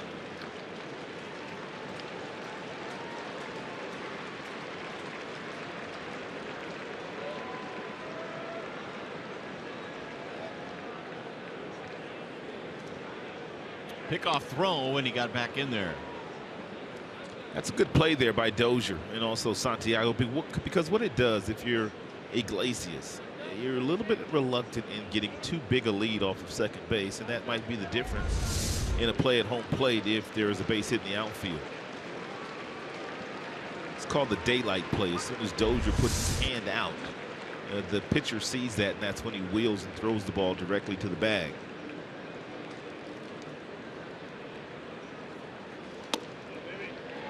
Up with the right hand goes Adrian Johnson. And it's got to the point where Santiago's getting so many fastballs off the plate inside. Right. They just continue to go in there. And if you're the Tigers, you don't really want to swing at that pitch. No. You can't do anything with it. And then that last one was off the plate. Michael Tonkin now starting to warm up in the Twins bullpen.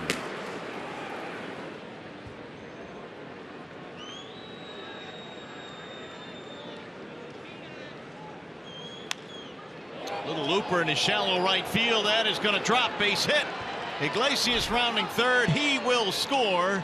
Throw is cut off in the middle of the diamond, and the Tigers have a 3-0 lead.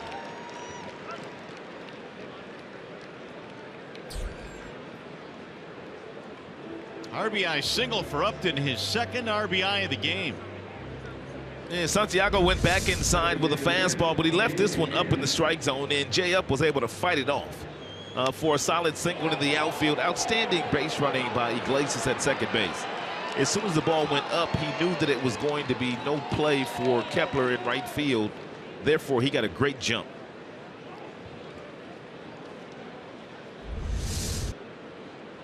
That'll bring up James McCann, and still only 1 out of the inning. Tigers now have gotten single runs in the 3rd, 4th, and 6th. And Matt Boyd, who's pitching for the Tigers today, he's done the rest. Ball 1 to McCann. So Santiago about to throw his 90th pitch of the evening. 1st and 3rd for the Tigers. McCann is 0 for 2, pop-up strikeout.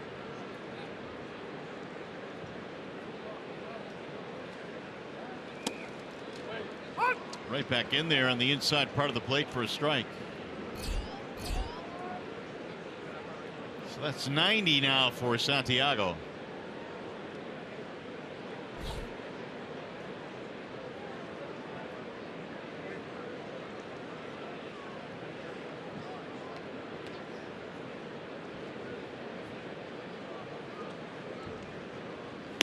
Swing and a miss. Yeah, good change piece there by Santiago after going inside on the previous pitch at 92 miles an hour.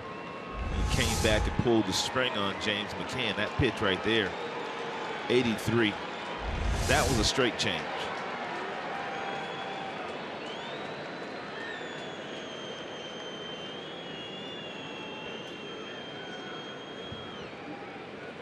Here's the 1-2. Lifted foul back out of play as McCann reaches to stay alive. James DHing today. First time that he has DH'd in his major league career. Tigers throwing up nothing but right-handed batters in the lineup here tonight.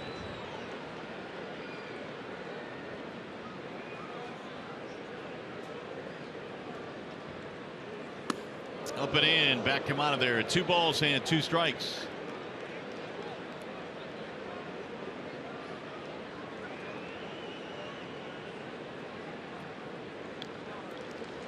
Santiago is having a pretty good year with the Angels before the trade happened. For Ricky Nolasco was 10-4 with the Halos and actually had won 7 straight decisions prior to the trade, but he struggled when he first got here. Tigers have gotten to him for 3 runs in the game tonight.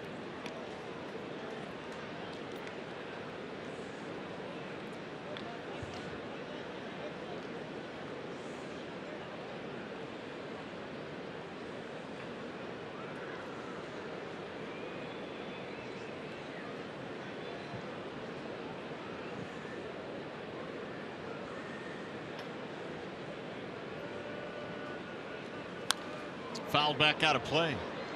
You wonder, a guy like McCann, who is, as we mentioned, Rod, never has DH. I mean, this is kind of foreign to him. I mean, he's a guy that is always into the game when he is catching, and so it's got to be a little bit strange for him to get in at bat, go sit down for a few minutes, get another at bat.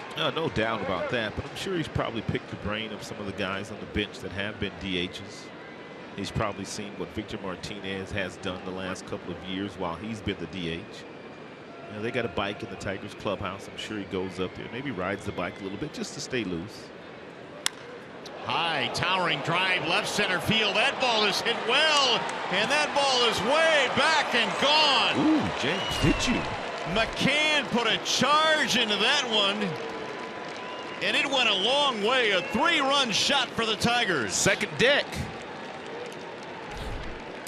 Number 12 on the year for James McCann. 6-0 Detroit.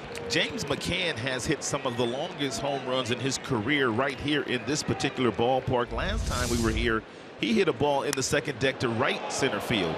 This time he goes left center field. He absolutely destroyed that baseball. Second tank here at Target Field. And that's going to signal the end for Hector Santiago. And Miggy says, get out of here. Safe way, safe way. And the Tigers blow it open now with a 6-0 lead. To the bullpen go the Minnesota Twins. Wallside Windows pitching change, and we'll be back.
one open with a home run and exit speed of 105 miles an hour. And one of the prettiest swings I think I've ever seen James McCann take. And as soon as that ball made contact with Big James's bat, he knew it was gone.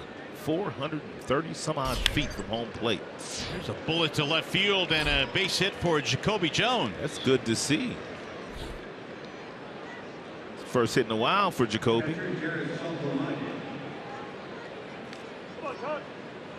Michael Tonkin coming out of the bullpen for the Twins.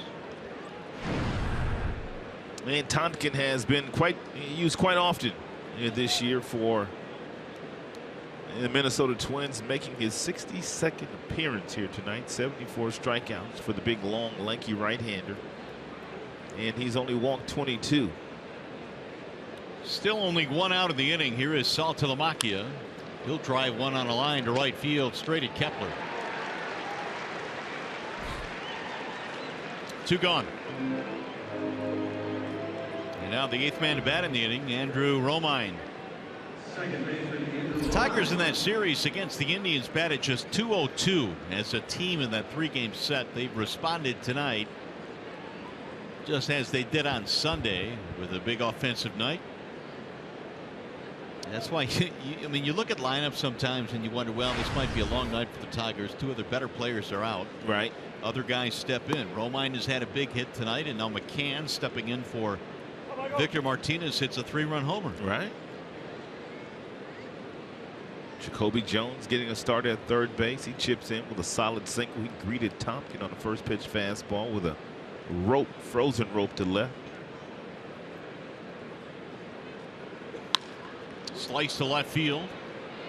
And that'll be caught on the move by Grossman to end the inning. But a big inning for the Tigers.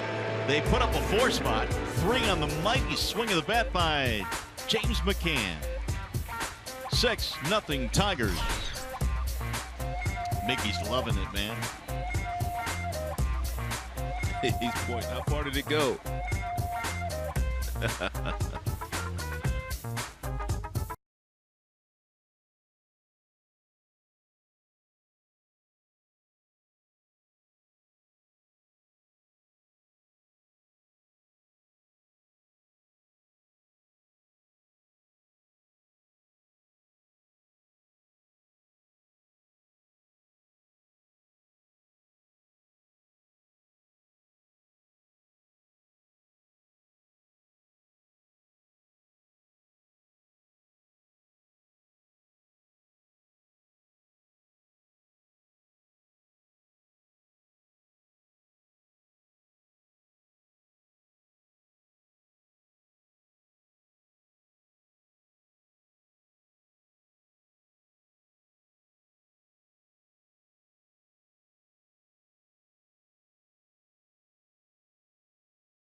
Tonight, Matt Boyd has been in command. 5 innings with 7 strikeouts. He's retired 10 straight.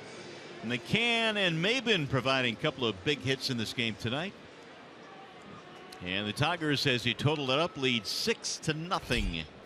As we go to the bottom of the 6th, it'll be John Ryan Murphy, Byron Buxton, and then Brian Dozier.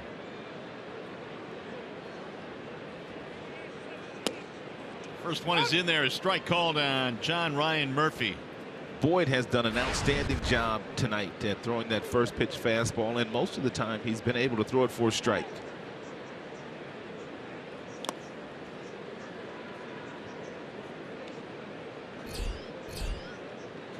13 of 17 for Matt Boyd tonight in 13 first pitch strikes. Gave that stat earlier. The Tigers staff in the second half has been the best at throwing the first pitch strike in the second half. That one misses way high. Wouldn't chase. 1-2. He's going to go back outside with that changeup now that Murphy has had a difficult time of staying back on. And he'll get another strikeout if he's able to locate it down at the bottom of the strike zone. If he gets it up, maybe a fly out to the outfield. Are they going to go upstairs another heater? 2-2. Twins have not had a base runner since the Kepler walk in the second, and then he was thrown out trying to steal. How about Boyd's pitch count? It's in outstanding shape. This is just number 60 on the night. Little pop-up foul. Back into the seats it goes.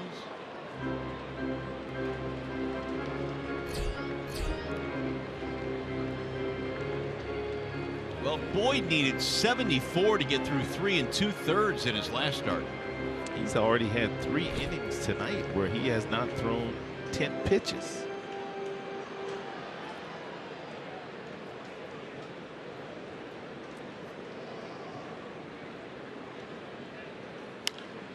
High fly ball, shallow left field. Going to be the shortstop Iglesias going back. One gone. Let's take a look at the big boys' big play of the game. I just love the way that Matt Boyd has gone after the Minnesota Twins here tonight. Most of the pitches that have been effective for him have been fastballs and changeups away. Occasionally a breaking ball down at the foot of some of the right-handers, but by and large, he has stayed away to a lot of dead pull hitters and a very young team that Minnesota runs out there at you, and he's kind of had his way today against Minnesota. No earned runs, 1 walk. He's punched out 7. The ball in the air to the right side, shallow right field, and it's going to be Romine making a nice running grab. Andrew went a long way to get to that ball. Buxton is out, 2 gone. Romine does a nice job, and really at every position that he plays. Great concentration there. You see Romine went after that ball very aggressively, and because he did not hear J.D. Martinez call him off, which is exactly what you're taught to do as a middle infielder.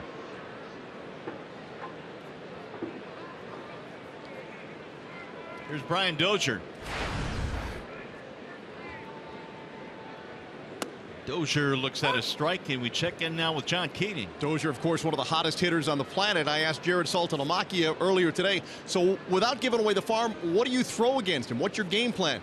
He looked at me with a smile and said, knuckleballs. Lots and lots of knuckleballs. He can't hit them, he said.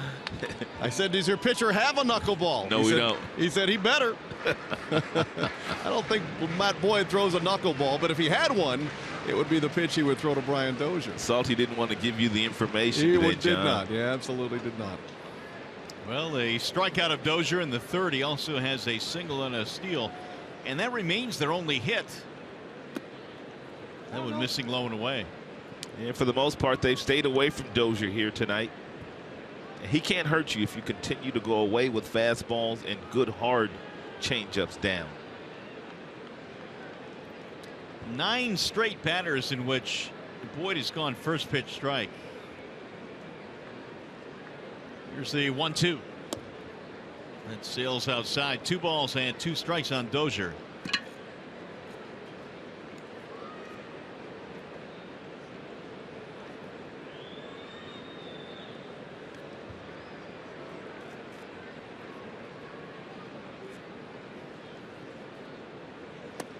Back him out of there. Full count now, 3-2. Boyd has racked up a total of 7 strikeouts. Which is amazing. With the 7 strikeouts, the pitch count is still that low. It's only the second batter he's gone to a 3-ball count on, and that's going to be pulled foul back out of play.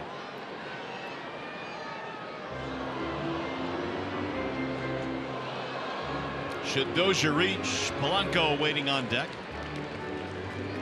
The Twins got the single in the first, the walk in the second. After that, Matt Boyd said, "You shall have nothing else."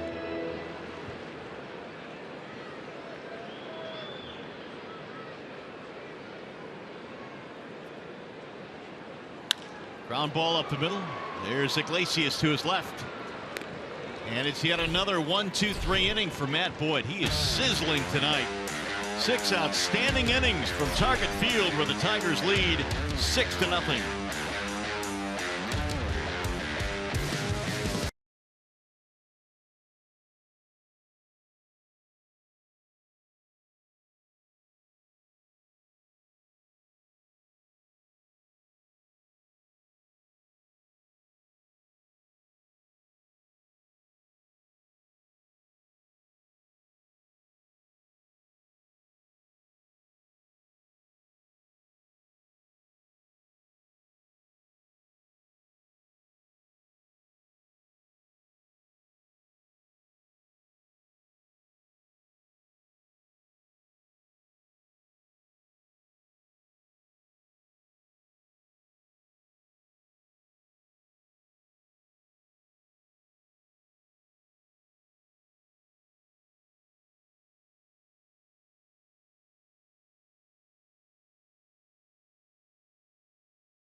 Royals this Saturday at 1:05 p.m. Maglio Ordonez participating in a pregame Q&A session, part of the season-long celebration of the 10th anniversary of the 06 AL Champs.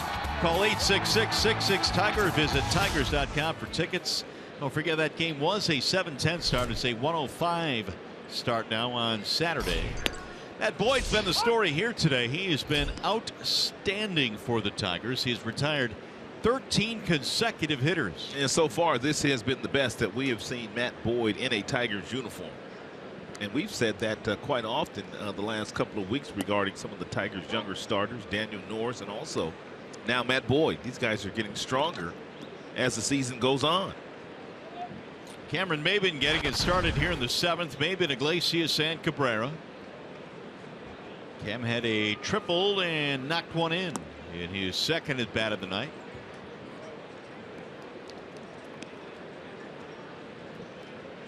Michael Tonkin had to come in relief of Santiago in the 6th. Gave up a single but got the final 2 outs of the inning. Tigers scored 4 in the 6th. And McCann had a 3-run shot. There's a drive toward left center field. Buxton not going to get this one. Base hit. May have been a wide turn. He'll hold up with a single. Here is the upcoming matchup presented by Gordon Chevrolet. Tomorrow the Tigers are going to go with Buck Farmer in game 2. And he'll be opposed by Jose Barrios. Well, Buck Farmer earned the start. Sanchez has not been very good lately. Pelfrey wasn't very good in the one start that they gave him last week. But Buck Farmer, he pitched and threw about 70 pitches in relief. And Brad was so impressed that they decided to give Buck Farmer the start tomorrow. We'll see if Farmer can run with that start. So that's now 4 rookies in the starting rotation. That's true. How about that? You need contributions from everyone, and the Tigers certainly have gotten them.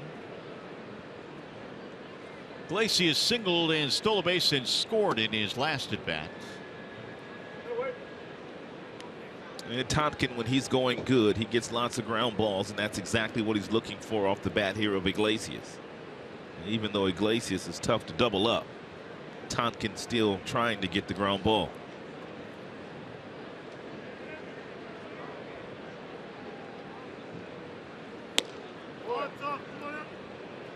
Adrian Johnson not as generous on the outside pitch as he has been on the inside fastballs all night tonight. Yeah, that inside corner has been a little bit wide. 2-1. 2-2 on Iglesias. Well, there's good news. Roddy and Kinsler taking this ball game in from the bench. Yeah, sitting over there with Justin Upton. See how long Kinsler will be out of the lineup. It'd be nice to see him back in there tomorrow night.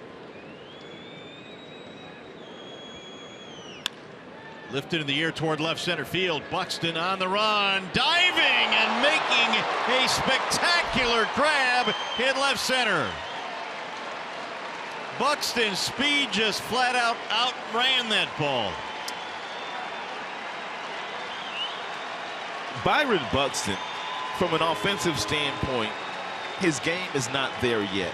But defensively, he covers as much ground as any center fielder in the sport. And he takes really good routes, too. I was listening to an interview by Butch Davis, his outfield coach today. He was talking about the fact that he loves for Buxton to play shallow because he can take away these would-be singles right here. And he also has the ability, as he has shown already in this game, to take a double away from Miguel Cabrera. So he plays very shallow in center field. Miggy hammers one down the line, deep to left. Buxton not going to get this one either as Grossman. It's gone. A home run for Miguel Cabrera on a line drive. A 2-run shot. How about the big fella tonight, Mario? He's played some small ball and he scored a run with his legs, and then he goes and puts his big boy pants on and he goes deep to left for a 2-run shot. That is his 34th of the year. And now the Tigers really busting this one open. It's 8-0. And Miggy really came to play tonight.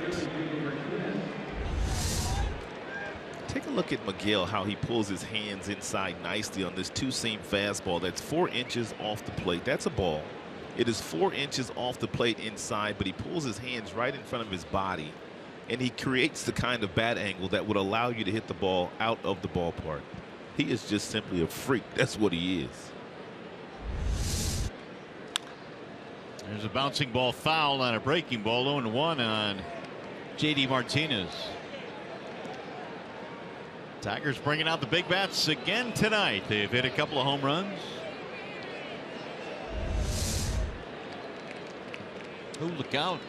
He just hit a home run and he almost got clipped on that last foul ball. That's drilled to left field. It is hooking. That's going to be a fair ball and bounce into the seats. Actually off the wall. It's going to be a double anyway for JD Martinez, and the Tigers now little batting practice going on here against Tonkin. That is exactly what's going on, because Cam Maben, he singled, and Iglesias, he lined out sharply in center field. Buxton had to make a great play, and Miggy left earth, and then JD jumped on that hanging breaking ball and hit an absolute scorcher down the left field line.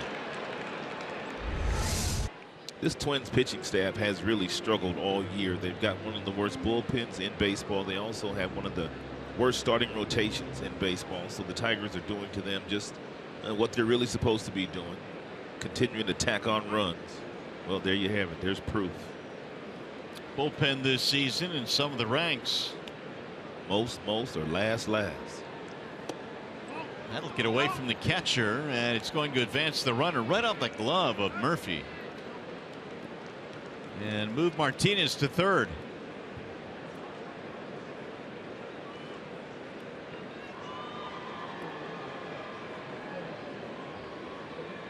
You take away that great play by Buxton, and this is a very ugly inning for Tonkin. Yeah.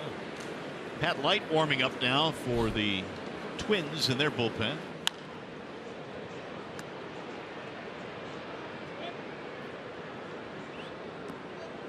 Tigers 8, Twins nothing, trying to get to within a game and a half of the wild card.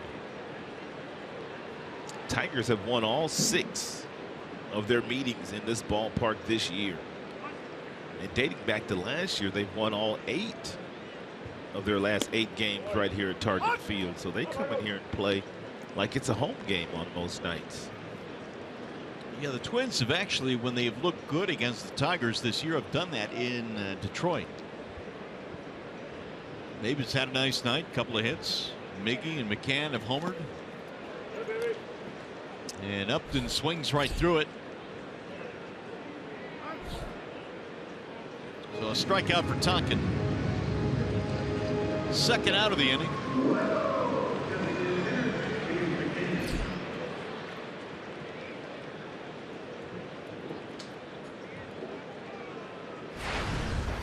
Here's McCann.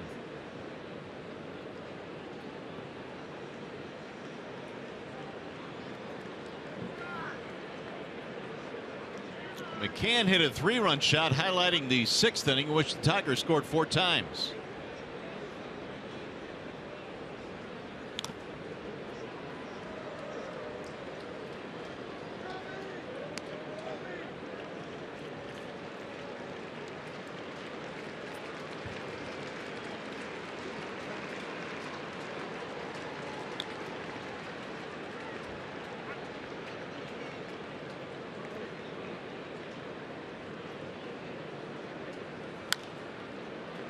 Tigers had 11 hits in that finale in Cleveland on Sunday, and tonight they've put up 11 more hits. And that was after a night in which the Tigers were blanked by the Cleveland bullpen literally the entire game when Carrasco was knocked out of game 2.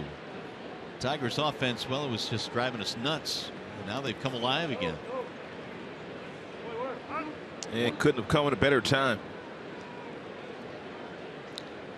1-2 the count.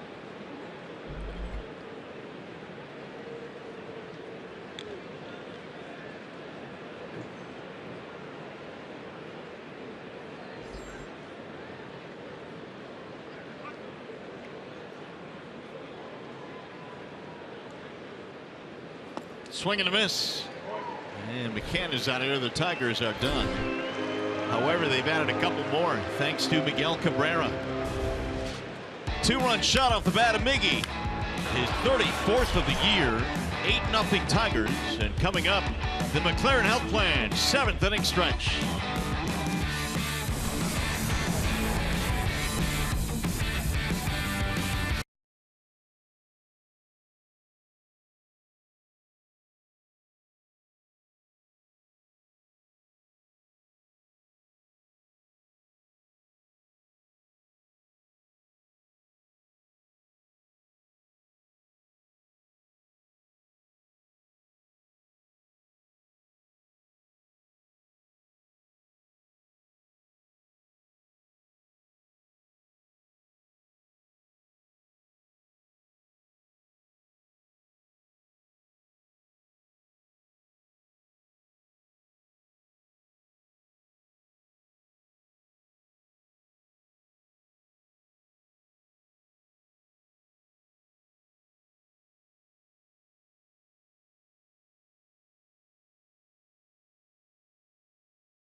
Nothing over the Minnesota Twins in the bottom half of the 7th inning, in that last 2-run shot off the bat of Miguel Cabrera left his bat at 104 miles an hour. I'm still trying to figure out how he was trying to hit that ball that probably would have hit him had he not made contact with it. I think you said it best. He's just a freak. He is a freak. I'm not sure you can explain it any other way. Here is Polanco to lead it off. As we go to the bottom of the 7th, it'll be Polanco, Grossman, and Vargas against the Tigers lefty. There's a high fly ball to shallow left. Who wants it? It'll be Iglesias. One gone. Here is our high-speed pitch, and it is brought to you by Xfinity on Matthew Boyd. 93 top fastball here today. He's touched that quite often, and he's gone as low as 72 with one of those really slow breaking balls. He has had outstanding command here today. Just 71 pitches, 1 out in the 7th inning.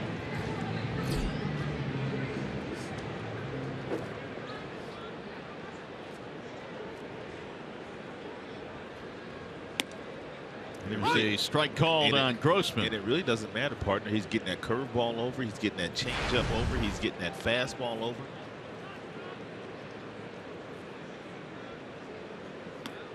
He has retired 14 straight. Do it, Matthew.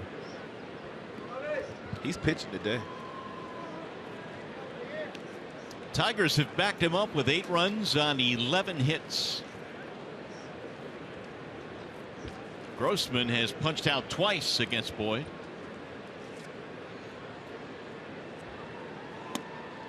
It'll sail outside. 1 ball and 2 strikes.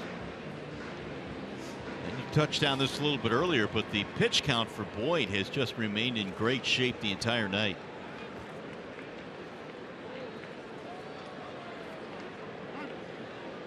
Now Grossman will step out.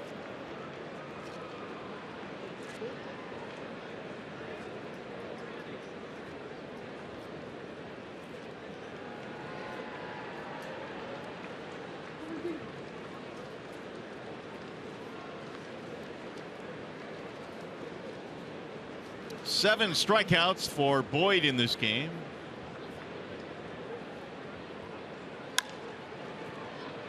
That'll sail back into the seats.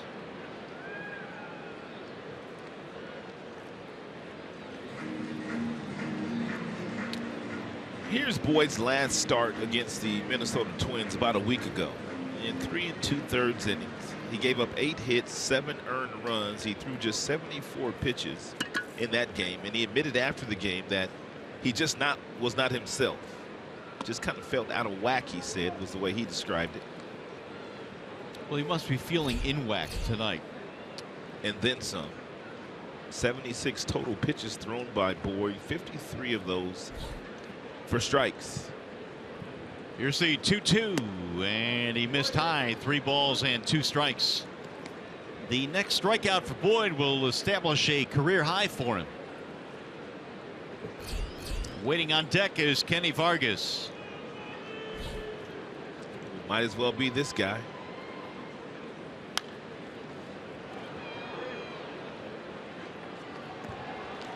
Three and 2, the count stays.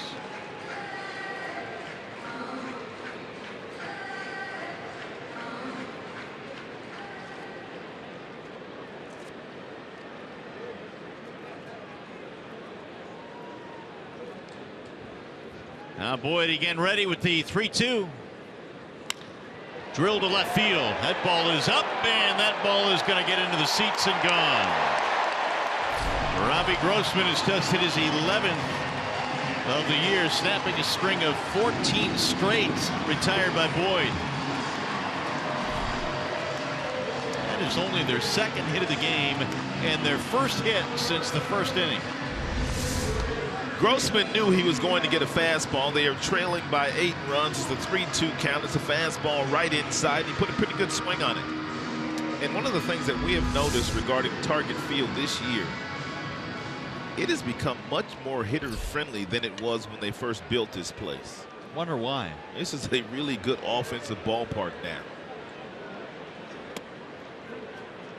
Missing inside. 1 ball and no strikes on Kenny Vargas. Home run by Grossman has broken the shutout. 8-1 ball game. That ball hammered to left field, but Upton has a beat on it. Edge of the warning track, 2 gone.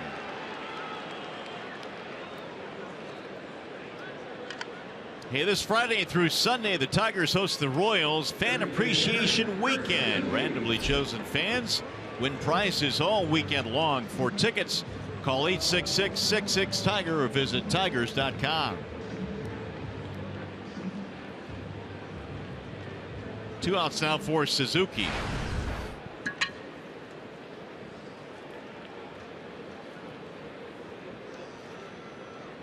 Strikeout flyout for Suzuki. Ball inside, 1-0.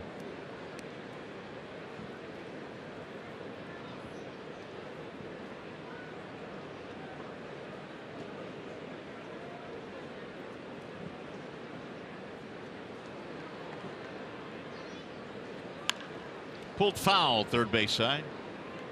Matt Boyd tonight has retired 20 of 22. He gave up a walk in the second, a single in the first, and prior to the home run in this inning, literally that was it. Pitching rather, the best ball game he has had all season.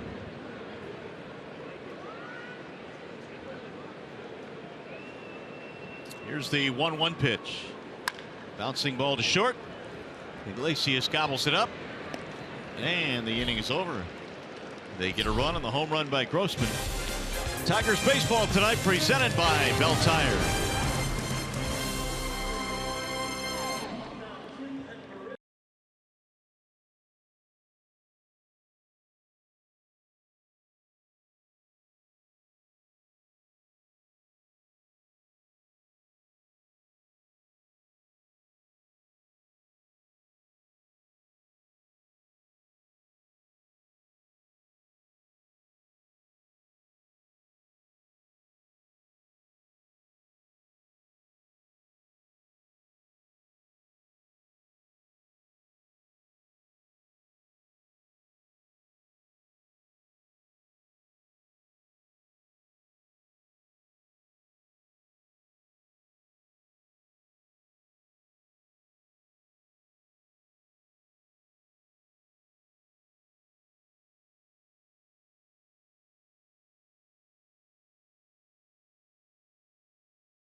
Baseball season that folks here in Minnesota wanted to have. They're already looking forward to the Vikings season now in progress. They're also looking forward to the Ryder Cup being staged at Hazeltine from September 30th to October 2nd. Of course, that's a golf tournament involving a team from the United States against a team from Europe. They had former Ryder Cup captain Tom Lehman throw out the first pitch here, and the Ryder Cup was in attendance, and behind home plate, and Justin Verlander, the avid golfer that he is, was among the most interested in getting a gander at the Ryder Cup himself. Everybody who came in got a Ryder Cup ball cap. I'm not sure if they made it to the broadcast booth. Did they, guys? Negative. Nope, we're still waiting. We'll work on that. All right, thanks. We'll get our best people on that. Thanks for bringing it up. In the meantime, some Wallside Windows pitching change. Pat Light will come in now for the Minnesota Twins. A couple of stops this year for Light. One in Boston, now here in Minnie, pitching in his 15th game, 13 in the third. He does have 12 strikeouts, but he's also walked 12. So Pat Light has had some issues with his control. Pat Light was acquired from the Boston Red Sox August 1st. They gave up Fernando Abad, the left-hander. Here is Jacoby Jones as we go to the 8th. That first one dives low to Jones. He'll be followed by Saltalamacchia, then Romine. And Light has an outstanding sinker ball, anywhere from 91 to 94 miles an hour. He also has a slider, and he has a split-fingered fastball that he uses most of the time. There's that splitter. It's filthy, too.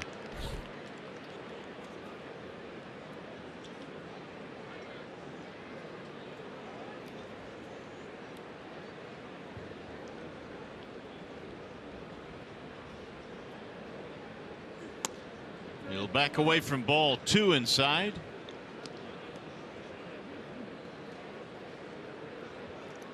Single and 3 at bats for Jacoby Jones, who gets the start at third base tonight for the Tigers. 2-1, man, again, that thing diving out of the strike zone. 2-2.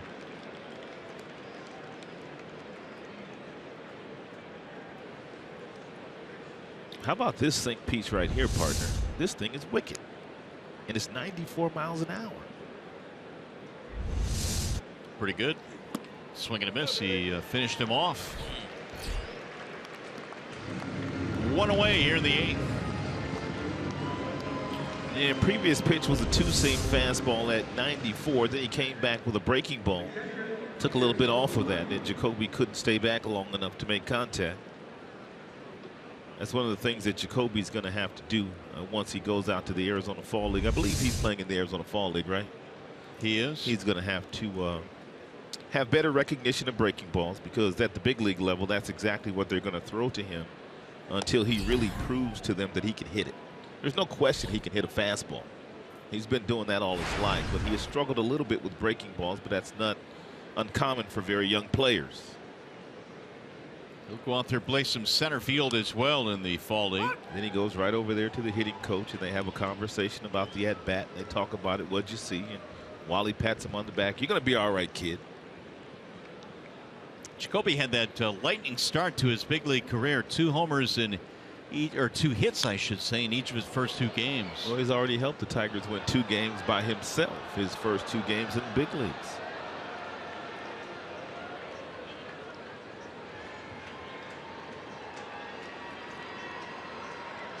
The biggest thing for Wally Jr., and I'm sure that's exactly what he's doing, he doesn't want the young kid to get down on himself, especially in a night where you're winning 8-1. You have to take some kind of positive out of this, and he did have 1 good at bat today. Jones did. Salty 1 for 3 in this game. Light has stayed away from him. He'll dive in a breaking ball that time. Did not go on the swing. Full count, 3-2.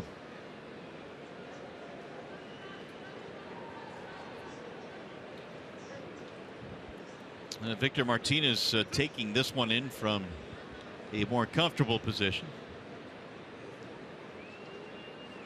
Swing and a miss, and Saltalamacchia is out. Couple of strikeouts for Light. 2 up, 2 down. Fans, if you can't watch the games on TV, you can stream them live on your mobile device with the all-new Fox Sports Go app. Download the app and take Fox Sports Detroit and Tigers baseball with you wherever you go. It's 4 straight strikeouts now for Minnesota pitching. I can see why the Minnesota Twins made the deal here for Light, man. His stuff is nasty, man. 94 with some tremendous movement into the arm side, away from the left-handed batters, down and into the righties, and he has that split-fingered fastball and a usable breaking ball. Made his Twins debut against the Tigers back on August 23rd with 2/3 scoreless inning. 0-2 the count on Romine.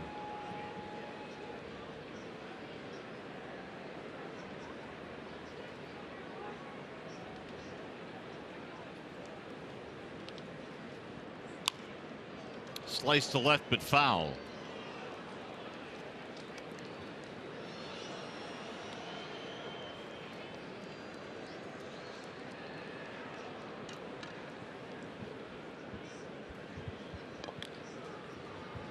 Oh, 0-2 on Romine. Swing and a miss. It'll get away from the catcher and go all the way to the backstop, and Romine will reach. Third strikeout of the game for Light, but Romine reaching on a wild pitch. And Murphy had no idea where this ball was. He didn't turn and square his body up. He kind of turned to the side. The ball just kind of rolled up his right shoulder. It'll keep the inning going now for Cameron Maybin.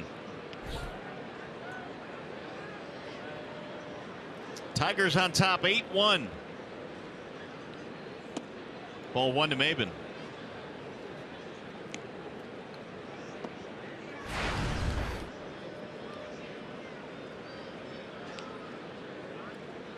Light was originally drafted by Minnesota, but did not sign, was a 28th round pick. So you knew the Twins liked him a lot, even though they weren't able to sign him, and then Boston eventually did. And they finally acquired him.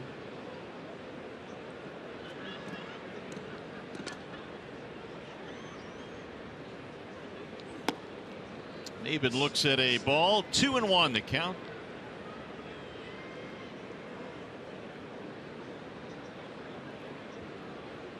Light has a chance here to strike out 4 batters in 1 inning.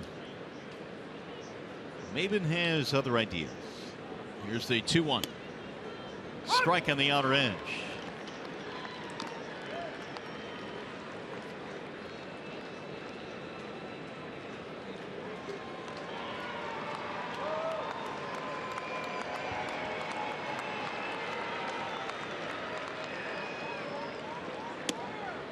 Off the inside part of the plate.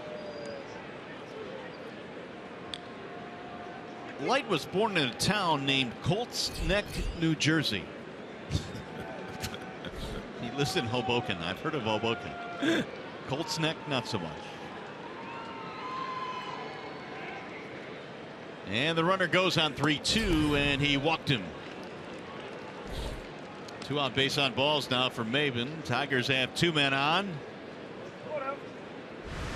Here's what's going on around the big leagues. Did you see Porcello last night? Dude, he pitched a complete game and threw only 89 pitches in Baltimore.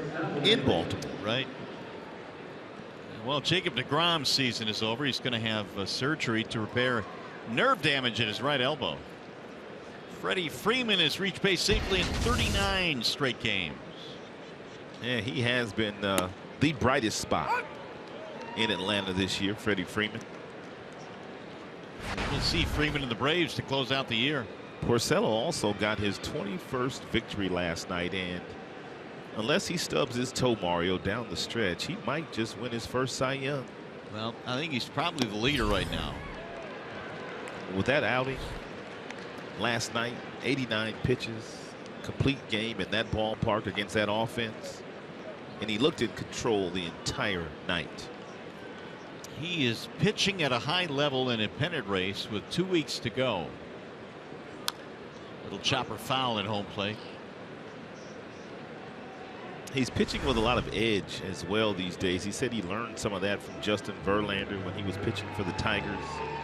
Chris Sale still getting some mentions. Corey Kluber, he's in the mix as well. We saw him a couple of days ago, but that whip for Porcello now is under 1. The ERA just a shade over 3, and he's won 21 games. Who you got now? I think you got Porcello. Well, if Verlander can't win it, I'm rooting for Porcello. Well, Rick in his days with the Tigers was, I think, one of our favorite people. He really was. Great guy, great talent, and I think a lot of folks thought that he probably should have won more games here in Detroit. He was a first-round pick. A lot was expected of him, but all he did was, although his ERA was a little bit higher than some expected, he won a lot of games. He won 12, 13, 14 games a year when he wore the Tigers uniform for those 5 seasons.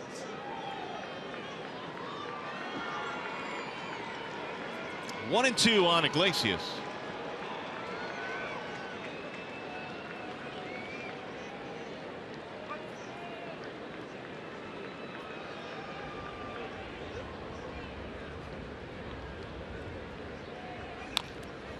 Just got a piece of it to stay alive. Iglesias just refuses to give up this at bat to Light.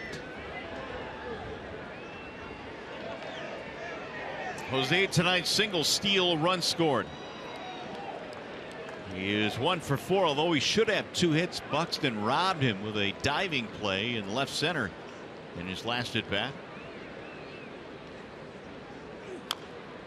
And he still battles. It's been a well-played game offensively by the Tigers. You talked about Iglesias and what he's been able to do today. Single, stolen base. Miggy's had a huge day.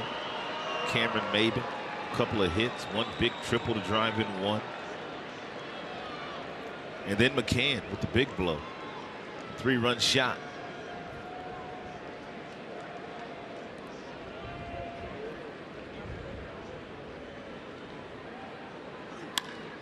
In the air toward left field. Ball is hit well. Grossman is on the run. So is Buxton. Grossman will cut it off. That'll end the inning. He's back in the weight room, Iggy. No runs, a walk, 2 men left.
Tigers have a commanding lead in this one as we go to the bottom of the 8th. And if you want to compare Matt Boyd's last start against these Twins to tonight, there really is no comparison.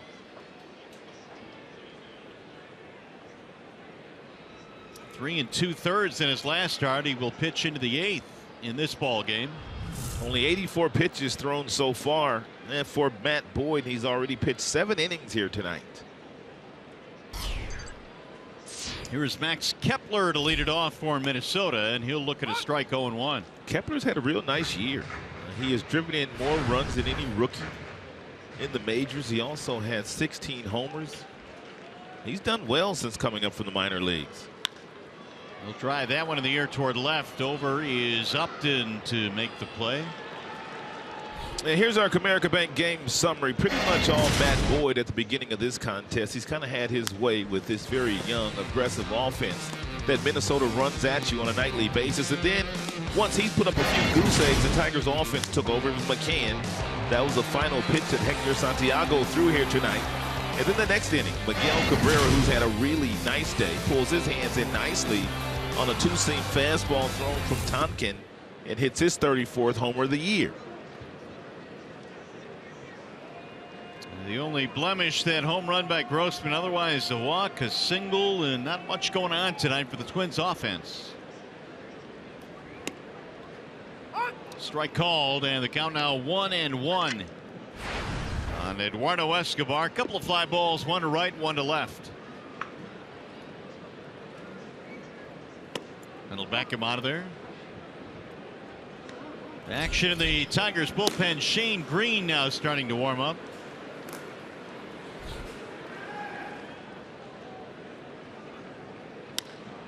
Fly ball left field. Upton has a beat on this one as well.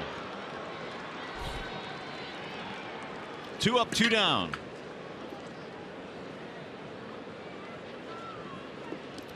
Well, the most popular way to follow the Tigers postseason push is with MLB.com at Bat, the #1 app for live baseball. Enjoy game day, live game video highlights, StatCast news, and more. Get MLB.com at Bat on your favorite devices now. You got that new phone yet? The 7? Yeah. Negative. You gonna get it? Yeah, I think I am. How about you? I'm gonna wait a little while. I haven't figured out this 6 yet. You only had it a couple of years. Yeah, that's right. I still got too much technology for me. I haven't figured out the 6 yet.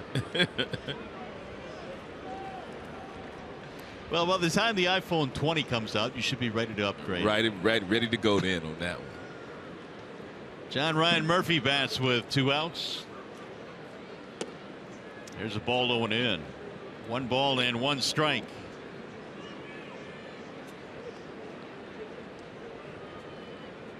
Tigers tonight have hit 2 home runs. Cabrera, McCann. Maven's had a good night. A little bit low. 2 balls and 1 strike now the count. You know who probably has one, though? I bet you John Keating has one already. Keating's on the cutting edge.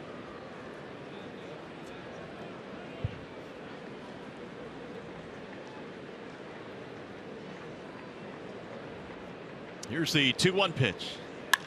Right back up the middle into center field. That'll be a 2-out single. You know, Keating just bought a Tesla, too. Ooh, he's making a lot of money. Got the iPhone 7 and a Tesla. Here's Byron Buxton.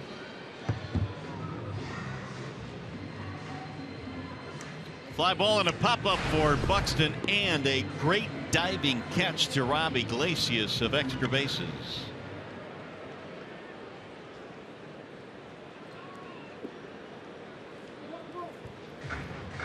Buxton was in that draft with Correa. Correa went first, and then Buxton second, and then some other notables in that draft. Naquin, Seager, Gausman, they all went in that draft. Yeah, some good players in that draft. Wasn't Castellanos in that same draft? Oh yeah, good point. There's a strike called on Buxton. Sometimes with high school kids, Mario, like a kid like Buxton, who was a 2-sport star, in high school. He wasn't playing baseball every single day like a lot of kids that get drafted very high. He was a talent kid that the Minnesota Twins knew it was going to take a while with Buxton because he was so athletic, but yet so talented. But once he started to play baseball on a daily basis, they felt like this guy could be a superstar someday, and he has a chance to be a superstar. Well, only Carlos Correa was selected ahead of him in the draft. No balls and 2 strikes on Buxton. That'll bounce in and away from Saltalamacchia, and that'll move the runner up. Hey, Keats, you down there? I'm down here. Hey, how's that Tesla driving these days? Is that anything like the Chevy Vega that I'm driving these days? This Tesla you speak of, I'm not exactly sure what that is. The Chevy Vega. You're still driving a K car, aren't you? You know, one of my first cars was a Pinto, and I loved that car literally to death. drove the wheels off it, painted it black with an orange roof. Did you Nice. really? Yeah. I made a lot of bad choices back then. Didn't we all? Oh, yeah. Tesla, nice. Here's the 1-2. It's fouled straight back. How we got from the iPhone to the Tesla, I don't know. But 1-2 on Buxton. Should he reach? Dozier waiting on deck. Boston beat the Orioles tonight 5-2. Tigers a chance to get to within 1.5 of the wild card. And you will see how that Boston game ended soon, we promise. High towering fly ball to left. It'll stay in the park. Jay Up's been busy tonight. He'll handle another. And that'll be it for the Twins here in the 8th. Go to the 9th.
Is needed. In the meantime, the Tigers will hit in the top of the 9th inning. Here is what is happening now. The Indians a winner, so right now 7.5 up on the Tigers. They'll remain 7 back if the Tigers win this game. But right now we're concentrating on the wild card, and it's getting tight again. Well, Tigers have a golden opportunity to get into the postseason with their strength of schedule. They have Minnesota for 2 more tonight and the next couple of nights. Then they go back home against Kansas City and Cleveland, and they finish the season in Atlanta. So they've got a favorable schedule coming up here down the stretch. Tigers batting here in the 9th. It'll be Miguel Cabrera to lead things off. Miggy sends a ground ball up the middle. And Dozier will throw him out. They had to shift on against Cabrera. 1 pitch, 1 gone. Here's the calendar, and there are a lot of experts I've been listening to all day today talking about the fact that the Tigers, as far as strength of schedule is concerned, they could very easily sneak in as that second wild card, because everybody's talking about the East and the fact that they're going to be beating up on each other the next couple of weeks. As a matter of fact, Baltimore and Boston, they're going to play a 4-game series, which started today. Yesterday, actually. There's still 2 weeks of baseball left, so you know the Tigers right now just trying to keep it together, win as many games as possible. But the attitude they're taking is win your game. That's all you can control. Absolutely. Can't control the other ball games. Handle your own business. JD has that same shift employed as he cuts and misses. 0-2. Nice night for Martinez. Couple of walks, a double. You see the 3 defenders to the left of second base.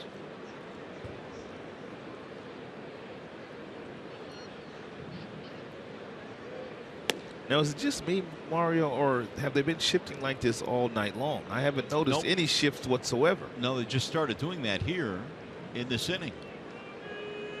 I guess it just must be Tommy Milone. It'll sail outside, and the count levels now. 2 balls, 2 strikes. Mark Lowe in the Detroit bullpen now.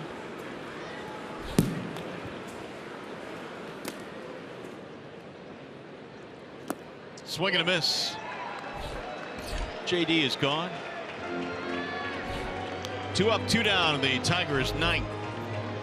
And that'll bring up Justin Upton. Twins have the top of the order coming up in the bottom of the 9th inning. Well, they're going to continue to play the shift. Now, Dozier heading back toward the other side of the bag. He was over to the left side.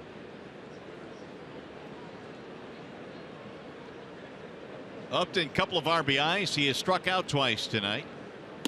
And he'll look at strike 1. For the life of me, I really can't understand why you would shift Miguel Cabrera at any point in time on any given day. I mean, the guy's won 4 or 5 batting titles. He hits the ball down the right field line, the left field line, straightaway center field. I don't know why they shift on him. I really don't. 1 ball, 1 strike. There is some data somewhere that says you should do it, and some clubs follow it.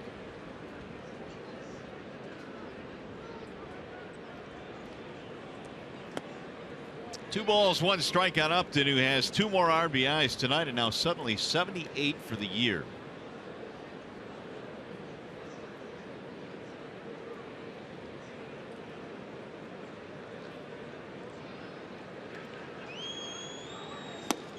Big swing there, and that's the type of swing we saw him take early in the game. Yeah, nice little change up there thrown by Tommy Milone as well in a fastball count. Justin just knew he was going to get a fastball, and he was trying to go shopping at the gap somewhere.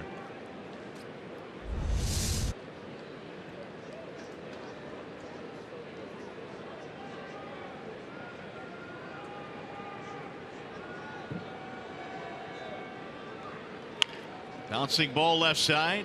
Gobbled up at third by Escobar. That'll be a 1-2-3 inning for Tommy Milone. We go to the bottom of the 9th in Minnesota.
Baseball on Fox Sports Detroit is brought to you by Comerica Bank. Raise your expectations of what a bank can be when it's time. Come to Comerica.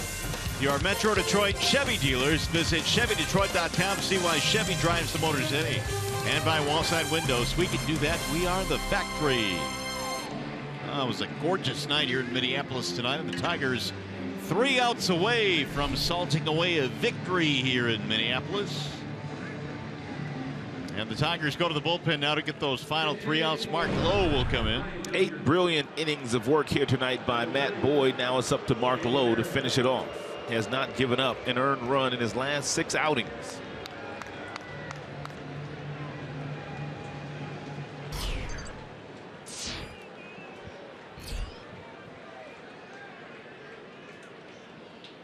Dozier will be pinch hit for here as we start things off in the 9th, so he will not bat.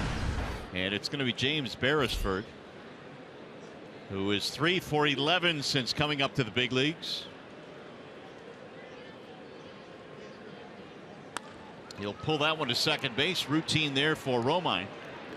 1 gone.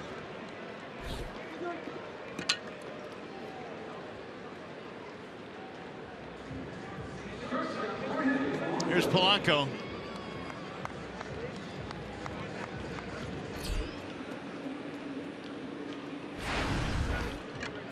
For 3 in this ball game for Polanco. This Minnesota Twins team, after they left Comerica Park last week, they went to and played New York, and they really struggled from an offensive standpoint. In the 3-game series against the Metropolitans, they only scored 4 runs in the 3 days. They've only scored 1 run here tonight, so their offense has drastically slowed down. Well, they were swept by the Mets. They went 2-5 on that road trip. And they've managed, well, not a whole lot, just 1 run on 3 hits tonight against Matt Boyd and now Lowe. 1 ball, 1 strike.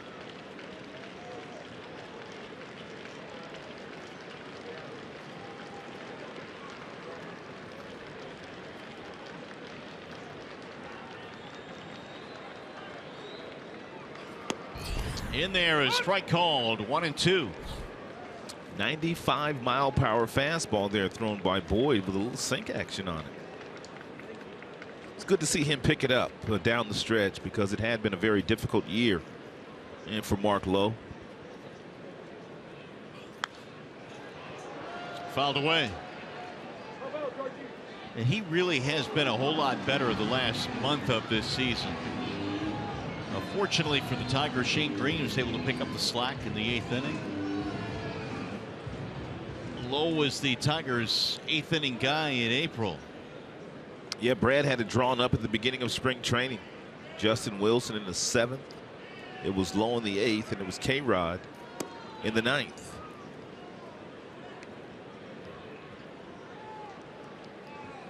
Two and two.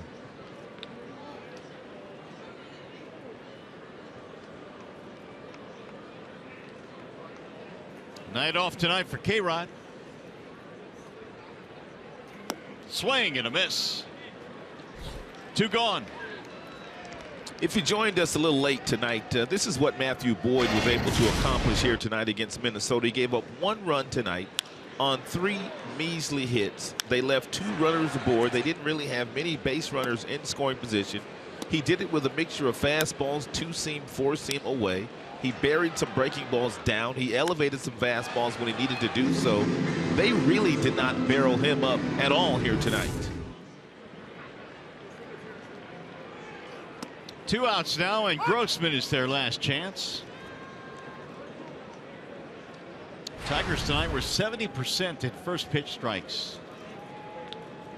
That's pretty good. It'll get her done. They had 8 runs on 11 hits to back the pitching. There's a strike called, and the count is 0-2.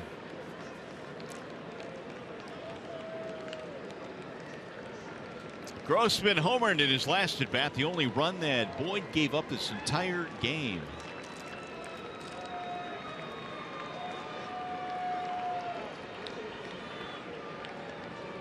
And the 0-2.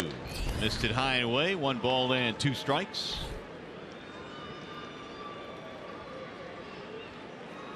Buck Farmer tomorrow for the Tigers. There's McCann in his first opportunity to DH. He homered in the ball game tonight. Ooh, where was that? Just a skosh off the plate.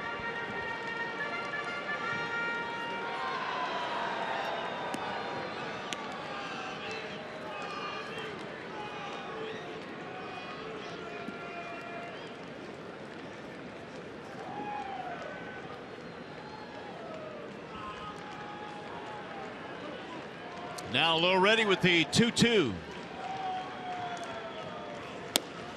And he just missed inside. 3 balls and 2 strikes. Got Vargas waiting on deck should Grossman reach. Tigers trying to put this one away. It would be their 80th victory of the season.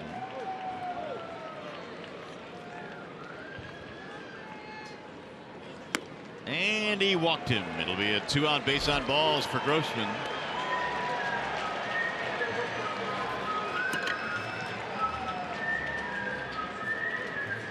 That'll keep it going now for Kenny Vargas.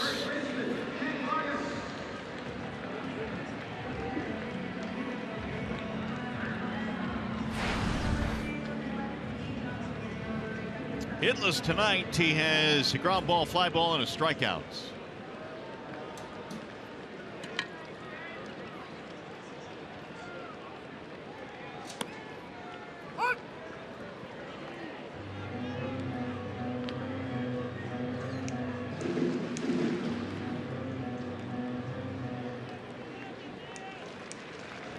Tigers tonight got a run in the 3rd. They scored 1 more in the 4th, 4 in the 6th, and that is the big inning of the ball game tonight. That's rolled foul at home plate. 0-2 now on Vargas.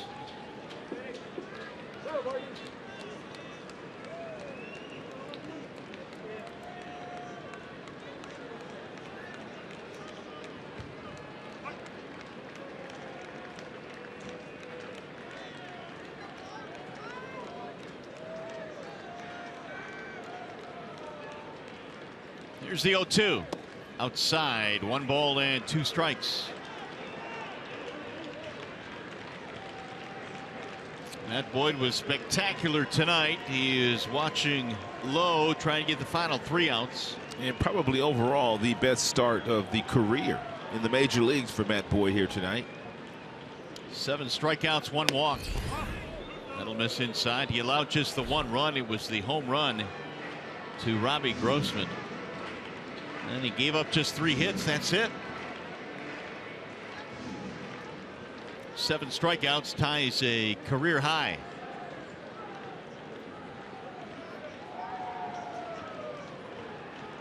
Here's the 2-2. And he got him, strike 3 to end the ball game. Final score tonight, Tigers win it 8-1. Now we send you to the Call Sam Studios. Matt Shepard standing by with Tigers Live postgame.